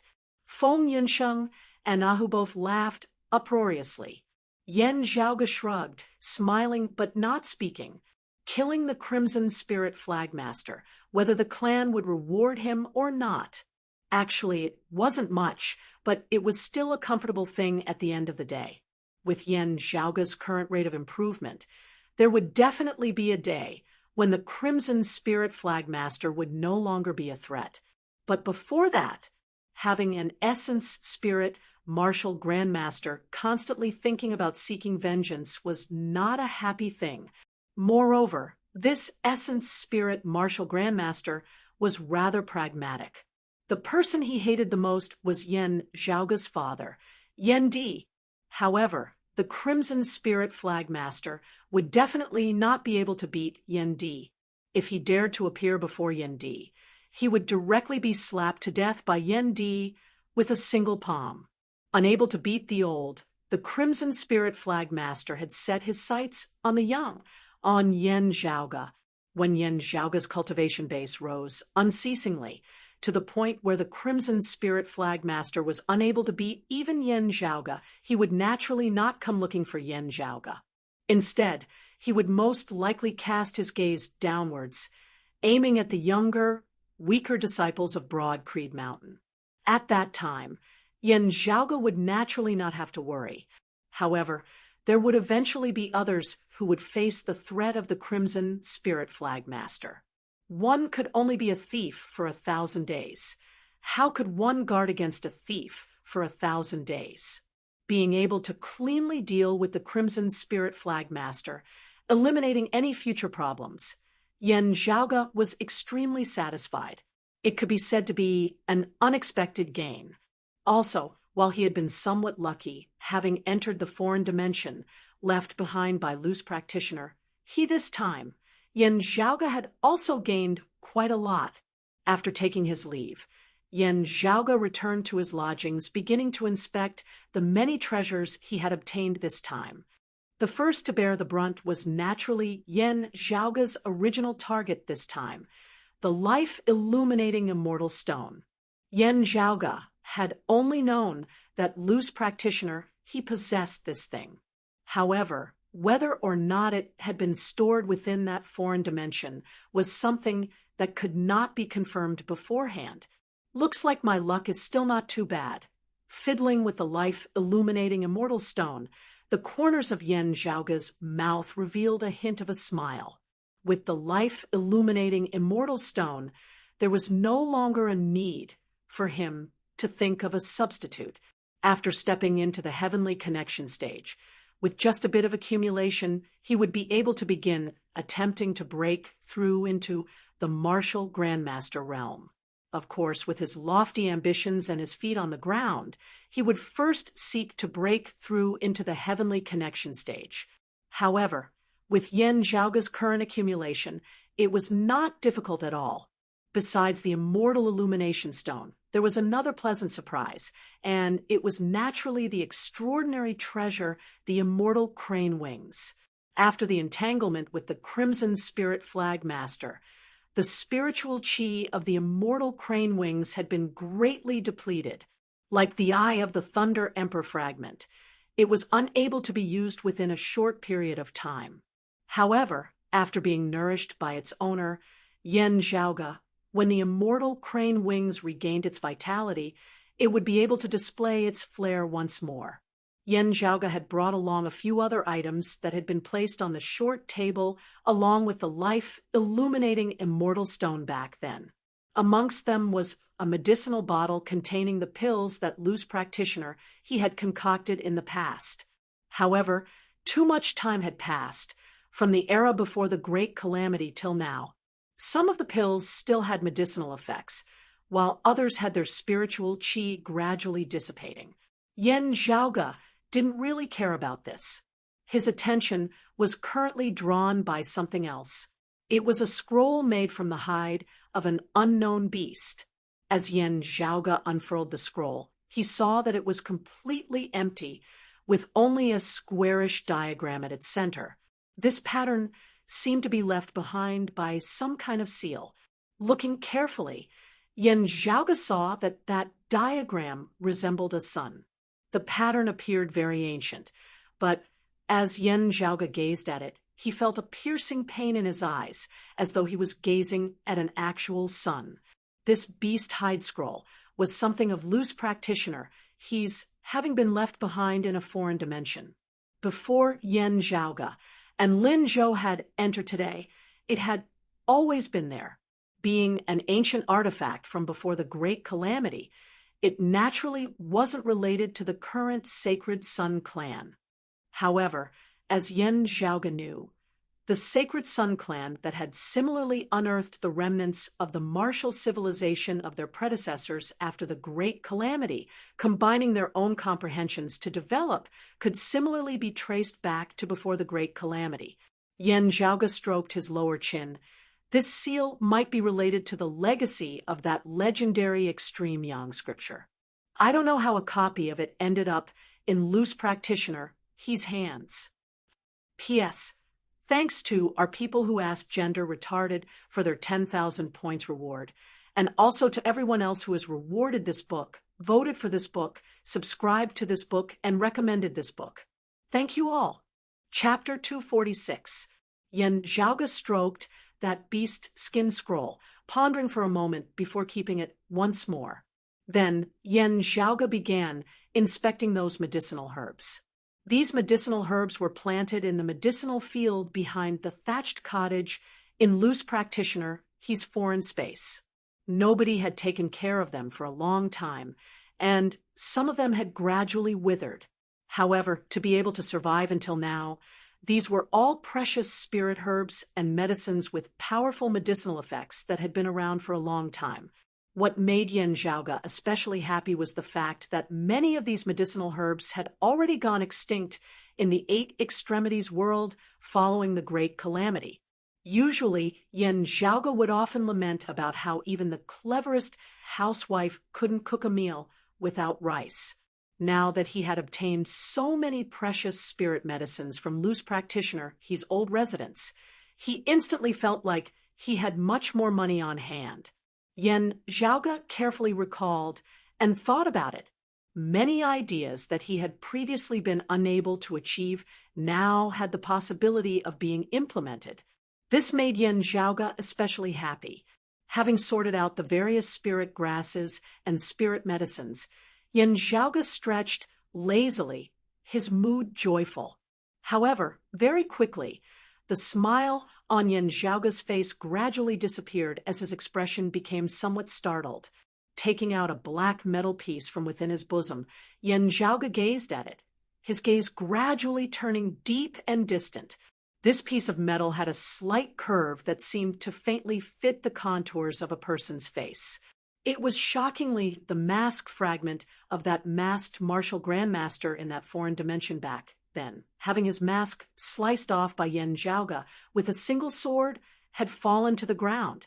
Looking at the fragment of the mask, Yen Zhaoge's expression was rather complex as the scenes from back then replayed unceasingly within his mind. At that time, Yen Zhaoge had only felt that he looked familiar. Now, however, the other party's face gradually overlapped with the face of a person in his memories. How I wish that I had recognized the wrong person. Yen Zhaoge sighed, keeping the mask fragment. Once more, he sat cross-legged in the quiet room for a period of time. Yen Zhaoge opened his eyes. Who reported from outside. Young Master, Elder June of the Howling Wind Sword Sect, is here. Oh. Yen Zhaoge stood up, pushing open the door and walking out. In the reception hall, a middle-aged man was sitting there. Behind him were a few young men and women, with Jun Luo in the lead. Yen Zhaoge went up and greeted that middle-aged man. Uncle Jun, you've returned to the Sand region? I happen to be out as well, and have just returned. I didn't know you were back. Otherwise, I should be the one paying you a visit. The middle-aged man before them was precisely Jun Luo's father. Yen Zhaoge's father, Yendi's old friend, the Howling Wind Sword Sect's Elder Jun Ziyuan. Like the king of the Eastern Tang Kingdom, Zhao Shicheng, Jun Ziyuan was also an old friend of Yendi. The Yen family and the Jun family were also on good terms. What Yen Zhaoge found interesting was that his father's old friends were all older than him. As a result, Yen Zhaoge had many uncles, but no uncles. Jun Ziyuan smiled. I'm here to thank Zhaoge for taking care of my little girl. If it weren't for you, I'm afraid I wouldn't have been able to see her. At this time, Jun Luo stood behind Jun Ziyuan. She looked down and behaved completely different from how she behaved in private. Yen Zhaoge said, Uncle Jun's words are too serious. That youth of the Lien family fortress, the matter of Lien-ing, originated from the remnants of Black Nightmare Mountain wanting to use him as a chess piece. Perfect your plan to assassinate me. Luo is completely innocent, yet she was dragged into this. Naturally, I have to do my best to protect her. Although it was a close shave, I still feel very guilty. Jun, Ziyuan heard this. Shaking his head, he said, that was also because you saved that child Luo's life. Moreover, if not for you and the others of Broad Creed Mountain acting to save them earlier, the three of them would have been trapped within the Black Nightmare Storm and would have most likely died. Yen Zhaoge smiled. Let alone the fact that our two clans are old friends, the Howling Wind Sword Sect has always been on good terms with my Broad Creed Mountain. It's only right for me to lend a hand when I see danger. While he said this, Jun Ziyuan still got Jun Luo to solemnly thank Yen Zhaoge once more. Yen Zhaoge hurriedly stopped them. Yen Zhaoge looked at the others behind Jun Ziyuan, and beside Jun Luo. These are all your disciples, Uncle June? Jun Ziyuan said, "That's right. This time, I brought them along to broaden their horizons. On the way back, before we had even reached the clan, I heard about Luo Luo's matter. Therefore, I brought them along with Luo Luo." Those youngsters bowed towards Yen Zhaoga together. Although they were considered to be of the same generation in terms of seniority, Yen Zhaoga treated Jun Ziyuan as a senior. While Jun Luo was also like a little sister in front of Yen Zhaoga, they could not be too careless. Even though they all addressed him as senior apprentice brother Yen, their etiquette was that of a full junior. Jun Ziyuan also had a matter-of-fact attitude towards this. If not for the fact that their two clans were old friends, he would also have to treat Yen Zhaoga as an equal, just like Elder Hong, Elder Bai, and the others of the Howling Wind Sword sect. Even though the current Yen Zhaoga was only in his 20s, even though he was still a martial scholar while they were all martial grandmasters, looking at the youngsters before him, Yen Zhaoga also felt a little emotional. Actually, if one really counted their ages, these youths were already 16 or 17. While they could not be considered to be of the same age as him, they were definitely of the same generation. However, in terms of cultivation base, just looking at them, the gap between a sacred ground like Broad Creed Mountain and the other powers could be clearly seen. The Howling Wind Sword sect was already a first-rate power, its legacy also having a long history. When Black Nightmare Mountain had still ruled over the Wind Domain, the Howling Wind Sword sect had already been established in the Sand region, having been passed down all the way till now. Jun Ziyuan was the person with the highest cultivation base aside from the current chief of the Howling Wind Sword sect, and had always been famous for being good at teaching disciples. The disciples of his clan, his daughter Jun Luo included, were basically also the elites of the Howling Wind Sword sect's younger generation. In the entire Sand region, amongst the descendants of the various first-rate powers, they were all outstanding figures. However, compared to disciples of the same age at sacred ground powers like Broad Creed Mountain and the Sacred Sun clan, in terms of average standards, they were clearly lacking. At the same age, the most outstanding genius disciples of the Howling Wind Sword sect, placed in Broad Creed Mountain, would immediately become mediocre, with the halo of a genius completely gone. It would already be very difficult for them to not be at the bottom. Of course, this was also related to Broad Creed Mountain absorbing a large number of outstanding talents from the various regions. The Sand region was under Broad Creed Mountain's rule, and the seedlings with the most potential would definitely be harvested by Broad Creed Mountain first. Powers like the Howling Wind Sword sect could only select generals from among the dwarves.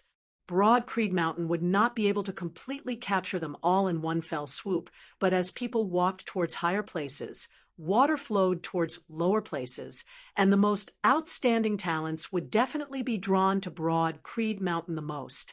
Occasionally, there would be those who did not know much about Broad Creed Mountain, and who just happened to have been overlooked by Broad Creed Mountain, who would be taken in by first-rate powers like the Howling Wind Sword sect, just like picking up a treasure. Very naturally, Broad Creed Mountain would first pick their people, followed by first-rate powers like the Howling Wind Sword sect, and then second-rate powers like the Lien Family Fortress and the Yellow Wind Mountain Manor. While the martial civilization was still in a stage of development, the Pyramid of the Eight Extremities world had already taken shape. To be continued. Chapter 247. Coming from a second-rate force, Lien Cheng, Liening, and the others were naturally weaker than Jun Ziyuan's disciples. As for them, they did not hope to be able to enter Broad Creed Mountain. Instead, their goal was to be able to enter the Howling Wind Sword sect.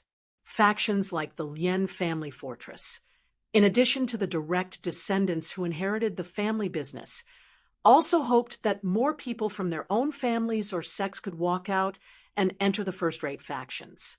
Only in this way could they be called upon for help. The intricacies of the local powers were far more complicated than most people could imagine. However, this was also an understandable and normal choice. It was just like how first-rate powers like the Eastern Tang Kingdom and the Scarlet Rainbow Sect similarly chose their core, most outstanding direct descendants with pure martial talent, hoping that they could enter Broad Creed Mountain. The grandson of the Howling Windsword Sect's old chief was similarly a disciple of Broad Creed Mountain. Yen Zhaoga had even met him a few times before, having been asked by Elder June to take care of him. Broad Creed Mountain similarly used this method to strengthen their control over the various territories under them. The Sacred Sun Clan, Infinite Boundless Mountain, and the other 5 sacred grounds also did the same. Below the Lien family fort, Yellow Wind Villa, and other second-rate forces, there were naturally other weaker forces. In terms of quantity, there were even more such forces. The people of the 8 extremities world revered martial prowess. If one continued looking downwards, martial arts halls, guilds, and small sects were as numerous as the hairs on a cow.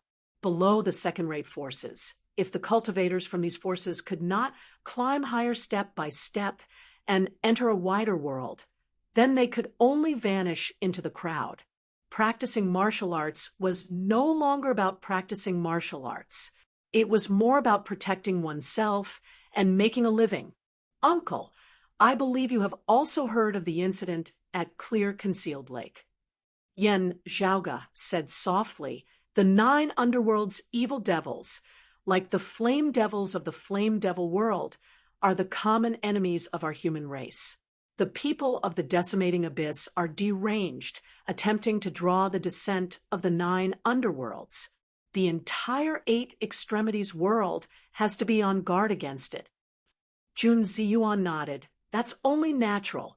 Ever since the news of the incident at Clear Concealed Lake spread, our sect has been paying close attention to this issue, guarding against the infiltration of the decimating abyss. Yen Zhaoga said, that really couldn't be better. I'll have to trouble Uncle June. The evil spirits were good at magnifying the evil thoughts, desires, and obsessions in people's hearts. Compared to the 6 great holy lands, lone cultivators like the Ghost Hatchet Elder and Han Sheng were dissatisfied with the high and mighty status of the 6 great holy lands.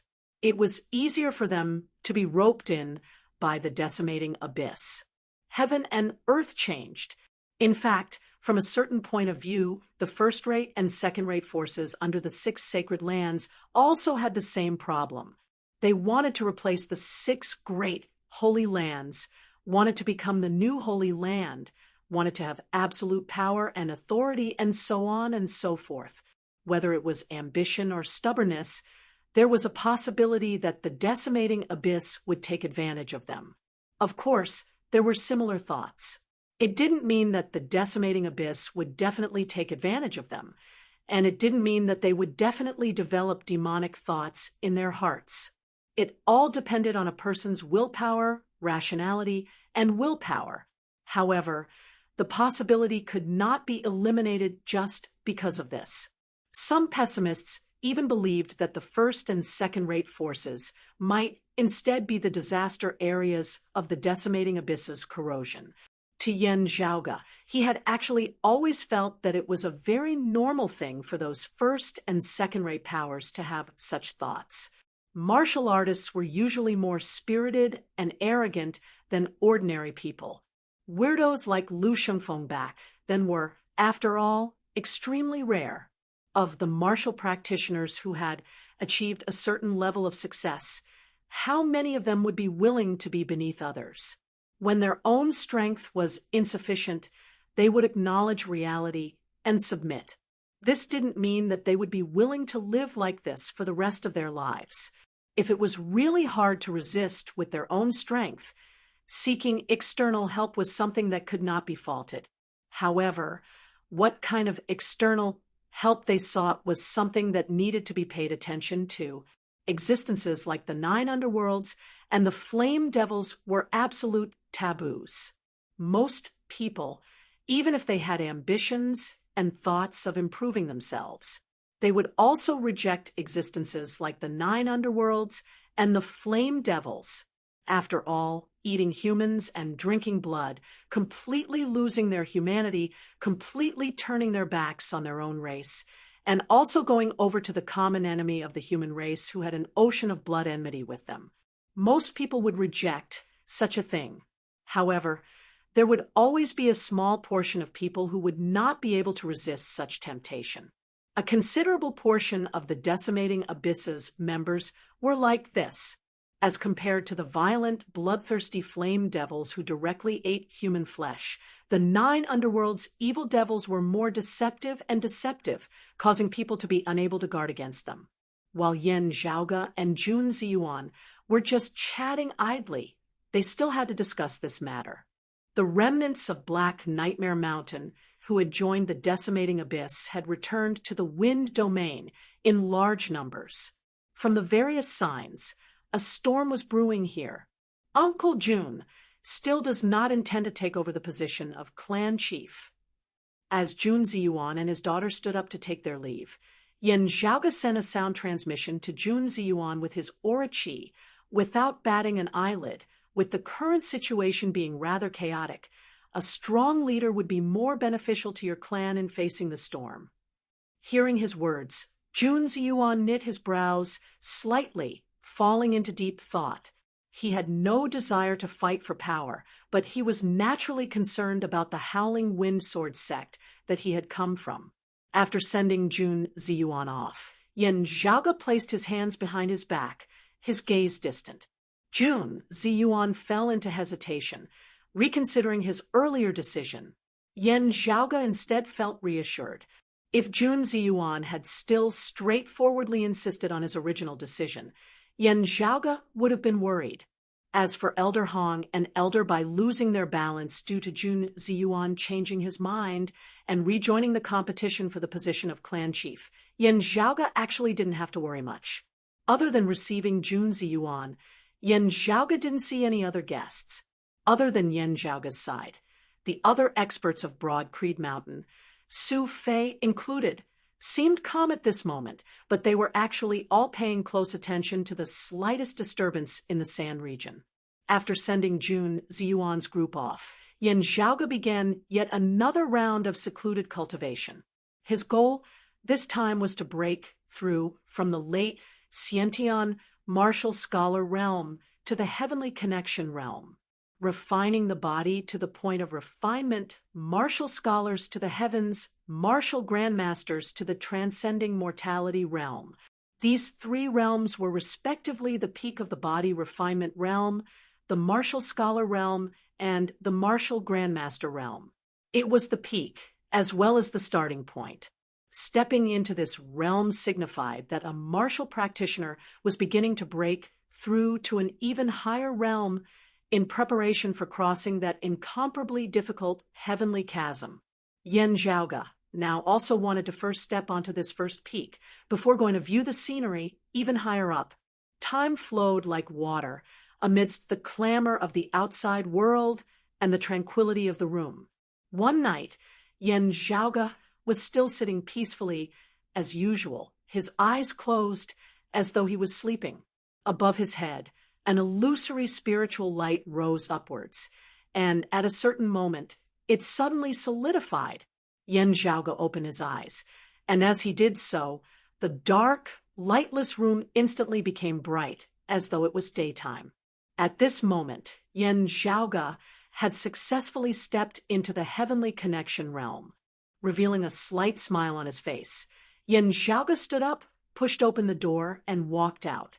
Coincidentally, Ahu also just happened to walk into the courtyard at this time. Seeing Yan Zhaoge, he was first taken aback before he grinned widely. Young master, double happiness has arrived. Chapter 248. Yan Zhaoge did not retract the spiritual light above his head.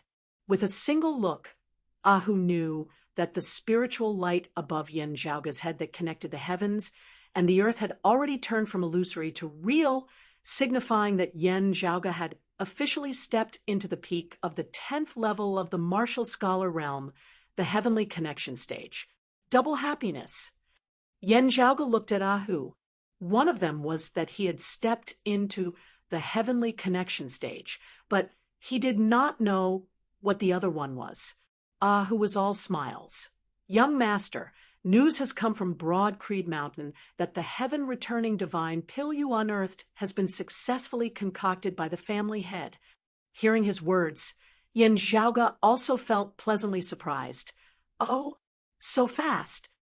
It was not easy to refine the heaven-reversing elixir. It had to be melted down 9 times, and each time required a lot of time. If there was a single mistake, the result was that the herbs would be wasted and they would have to start all over again. While Yen Zhaoge was very confident in Yen Di's cultivation base and attainments in alchemy, he had also mentally prepared himself for a prolonged battle. Yen Zhaoge was also rather taken aback by the good news that had arrived so quickly. After silently calculating the time in his heart, Yen Zhaoge could not help but laugh. Good fella, Dad. Did he succeed on the first try? Ahu smiled innocently. I'm not sure about that, but the patriarch did send good news. He said that, young master, you can rest easy now. Yen Zhaoge raised his head slightly, looking at the dark night sky as he muttered to himself, That's right, I can indeed put my heart at ease. With the heaven-returning divine pill successfully concocted, Yen Zhaoge was at least 90% certain that his grandmaster, Yuan Zhengfeng, would be able to recover from his old injuries that had always been plaguing him. In this way, with Yuan Zhengfeng's strong foundation and outstanding talent, it was almost certain that he would be able to take the last half-step that he had been stuck in for a long time to transcend mortality and become a martial saint. Yuan Zhengfeng had been waiting for this day for who knew how many years. Although nothing is absolute in this world, however, with the strength and potential that Yuan Zhengfeng had displayed, he would have ascended to the saint state long ago if not for his old injuries. For Broad Creed Mountain, which originally already had the clear Qi robe, if Yuan Zhengfeng successfully ascended to the realm of the martial saint, Broad Creed Mountain's strength would directly skyrocket.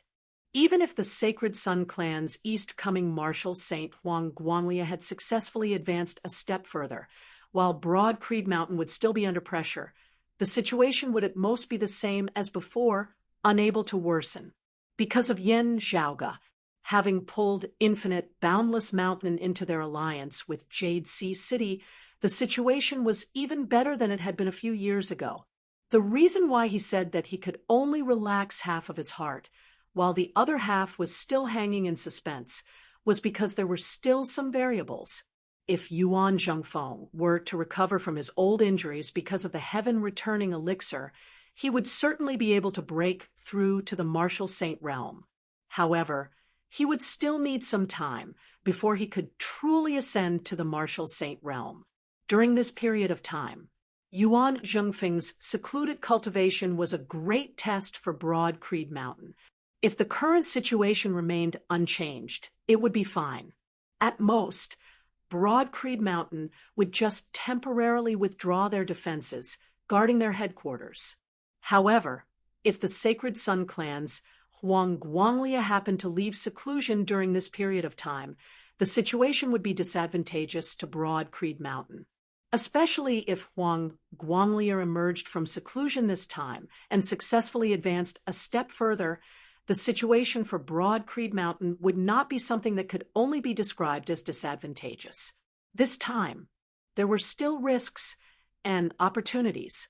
However, the successful concoction of the heaven-returning divine pill had given Broad Creed Mountain and Yuan Zhengfeng an even higher chance of success.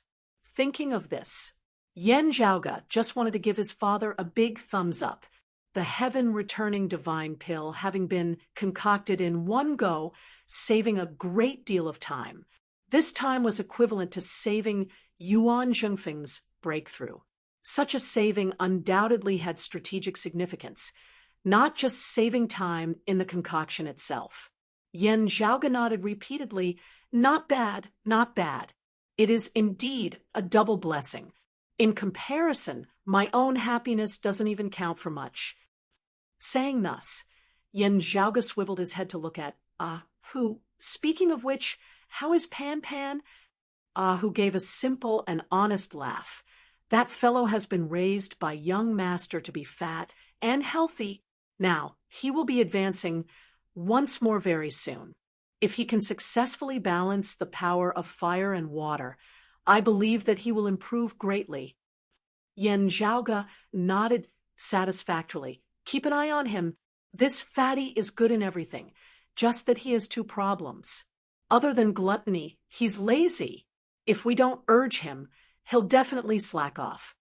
Although he was somewhat different from the giant pandas in Yen Zhaoge's impression, Pan Pan was also one who wouldn't stand if he could sit, and wouldn't sit if he could lie down, his laziness reaching a certain level. Ordinary giant pandas appeared lazy and didn't like to move. That was because they mainly ate bamboo, their intake of energy being low. In order to conserve their strength, they didn't like to move. And for Pan Pan, while he also liked to eat bamboo, that was just a hobby. In truth, most of the things he ate were gold and iron that were rich in spiritual qi. Therefore, the problem of him conserving his strength did not exist. However, he was still a lazy fellow, causing Yen Zhaoge to be very speechless. Not mentioning Pan Pan, after having successfully stepped into the heavenly connection stage, Yen Zhaoge did not relax as he instead began preparing to advance towards a higher level. Earlier, he had been searching for the life-illuminating immortal stone in preparation for his breakthrough into the martial grandmaster realm.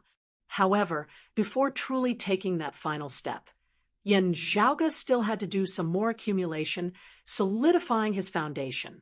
Outsiders only saw Yen Zhaoge's triumphant progress, his cultivation speed shocking the entire world. However, they mostly overlooked that Yen Zhaoge's every step was actually very stable, not advancing impatiently at all. A minute on stage was 10 years of work off stage.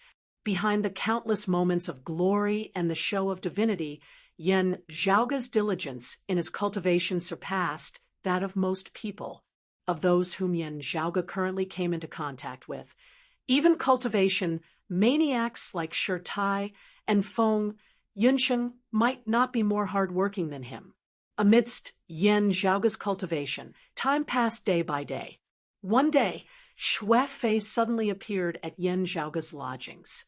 Yen Zhaoge opened the door and went out to welcome him, seeing Shui Fei standing there calmly, his first words being, "The decimating abyss is about to make a move." Where? Yen Zhaoge didn't waste any time, getting straight to the point.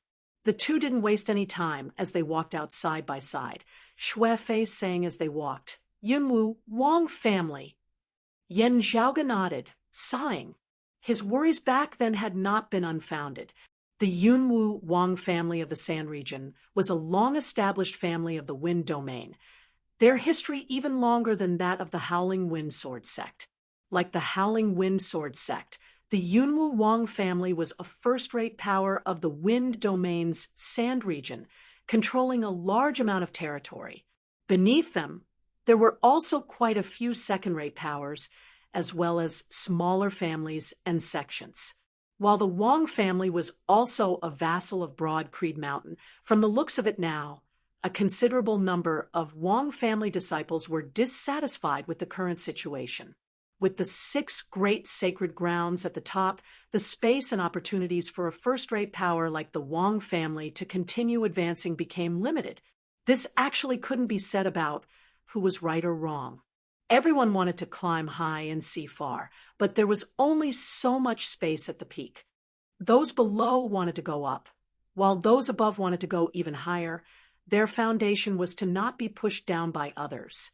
It was just that this gave the 9 underworlds and the decimating abyss some opportunities. That day, in Yunwu County of the Wind Domain's Sand region, winds and clouds surged. To be continued. P.S.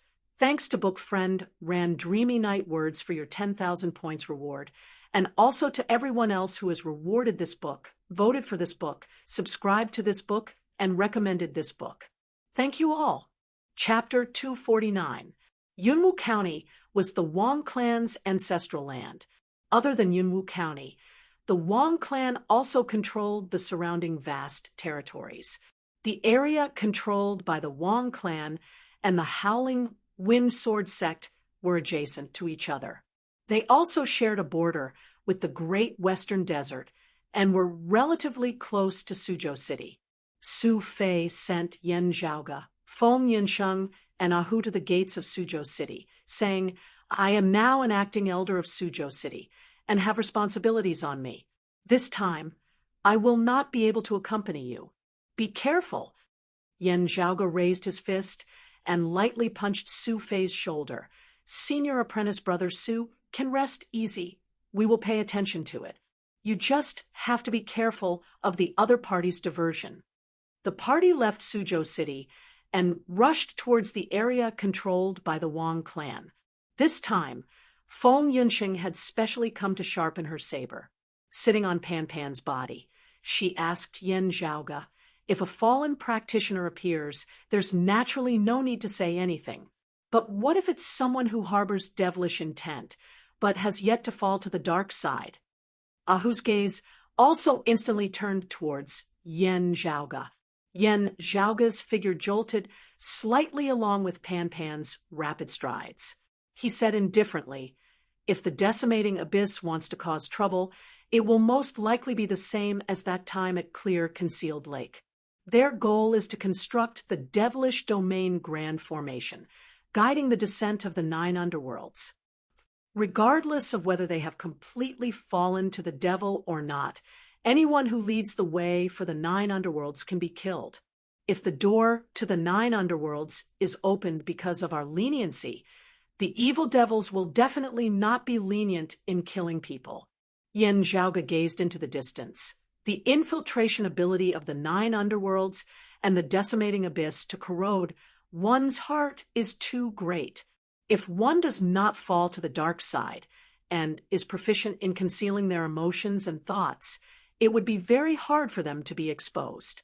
It is really like the old saying goes, you may know a person for a long time, but not their heart. Although there have been constant investigations and purges these days, and there have been some results, no one can guarantee that everything has been cleaned up, especially the high-level experts. Yan Zhaoge frowned slightly. His gaze was somewhat dark and gloomy. "Although it is very displeasing, I have to say that the higher a cultivator's cultivation is, the more demonic thoughts will appear in their hearts. The more difficult it is to be detected by the outside world, because most of them have relatively strong control over themselves. It is very difficult for others to see through them. Such a person has a firm will. Under normal circumstances, it would be very difficult for him to become a demon. That's why it's even more deep-rooted and stubborn." Hu and Feng Yunsheng both nodded, and Feng Yunsheng said softly, "The worst-case scenario would be that it would be like the previous time at Clear Concealed Lake. Our arrangements and preparations have already been made known to the other party. The Wang clan before us could very well be a feint, or a trap." Yan Zhaoge said, "That's right. Therefore, we have to be vigilant. Once you realize that something is amiss, you'll have to adapt to the situation." Ahu shook his big head. "The 9 underworlds and the decimating abyss are really too annoying." Yan Zhaoge said mildly, "There's nothing we can do about it. It's not like we can grasp every single hair and beard, suspecting and monitoring every single person. That way, not only would everyone be in danger, there might also be countless false cases, false accusations being made against others. At that time, the decimating abyss would definitely be overjoyed. I can only stabilize my footing and plan slowly. After all, the vast majority of people were repelled by the demons of the netherworld. They were tempted by the demons. In the end, they are still the minority." Yan Zhaoge said, "The crux is that there needs to be an absolutely reliable expert who can suppress the situation." Ahu grinned. "Elder Shur is such a person. In this time's incident in the Wind Domain, the bigwig who brought Creed Mountain had specially rushed over to the Wind Domain to oversee the situation was precisely Yen Zhaoge's eldest apprentice uncle, the Iron Lion King Shi Tai. Yen Zhaoge nodded, sighing, "That's right." Proceeding forward, they quickly neared Yunwu County. Following the directions, Yen Zhaoge arrived at a barren mountain. At the top of the mountain stood a tall figure resembling a mountain. It was precisely Shi Tai. "Zhaoge's here?" Shi Tai did not turn his head as he gazed into the distance. There was an oasis, precisely the ancestral ground of the Wang family. The Wang family had a foundation in Yunwu County, but its most fundamental place was still this oasis. Gazing over now, black smoke could already be seen shooting into the skies, gradually dyeing the sky above the oasis black. Amidst the roiling black clouds, blood-red lightning flickered, mournful and terrifying. Yen Zhaoge raised his head and looked at the black clouds gradually extending over his head, as well as the blood-red lightning amidst the cloud layer, as though he had returned to that time at Clear Concealed Lake. Shi Tai gazed at the oasis in the distance. Looking at his back, Yen Zhaoge's gaze was a little complicated. "Zhaoge, you have something to say to me?" Shi Tai did not turn as he suddenly sent a sound transmission to Yen Zhaoge. Yen Zhaoge hesitated slightly for a moment before saying candidly, "Currently, it is still only my personal guess, still awaiting confirmation.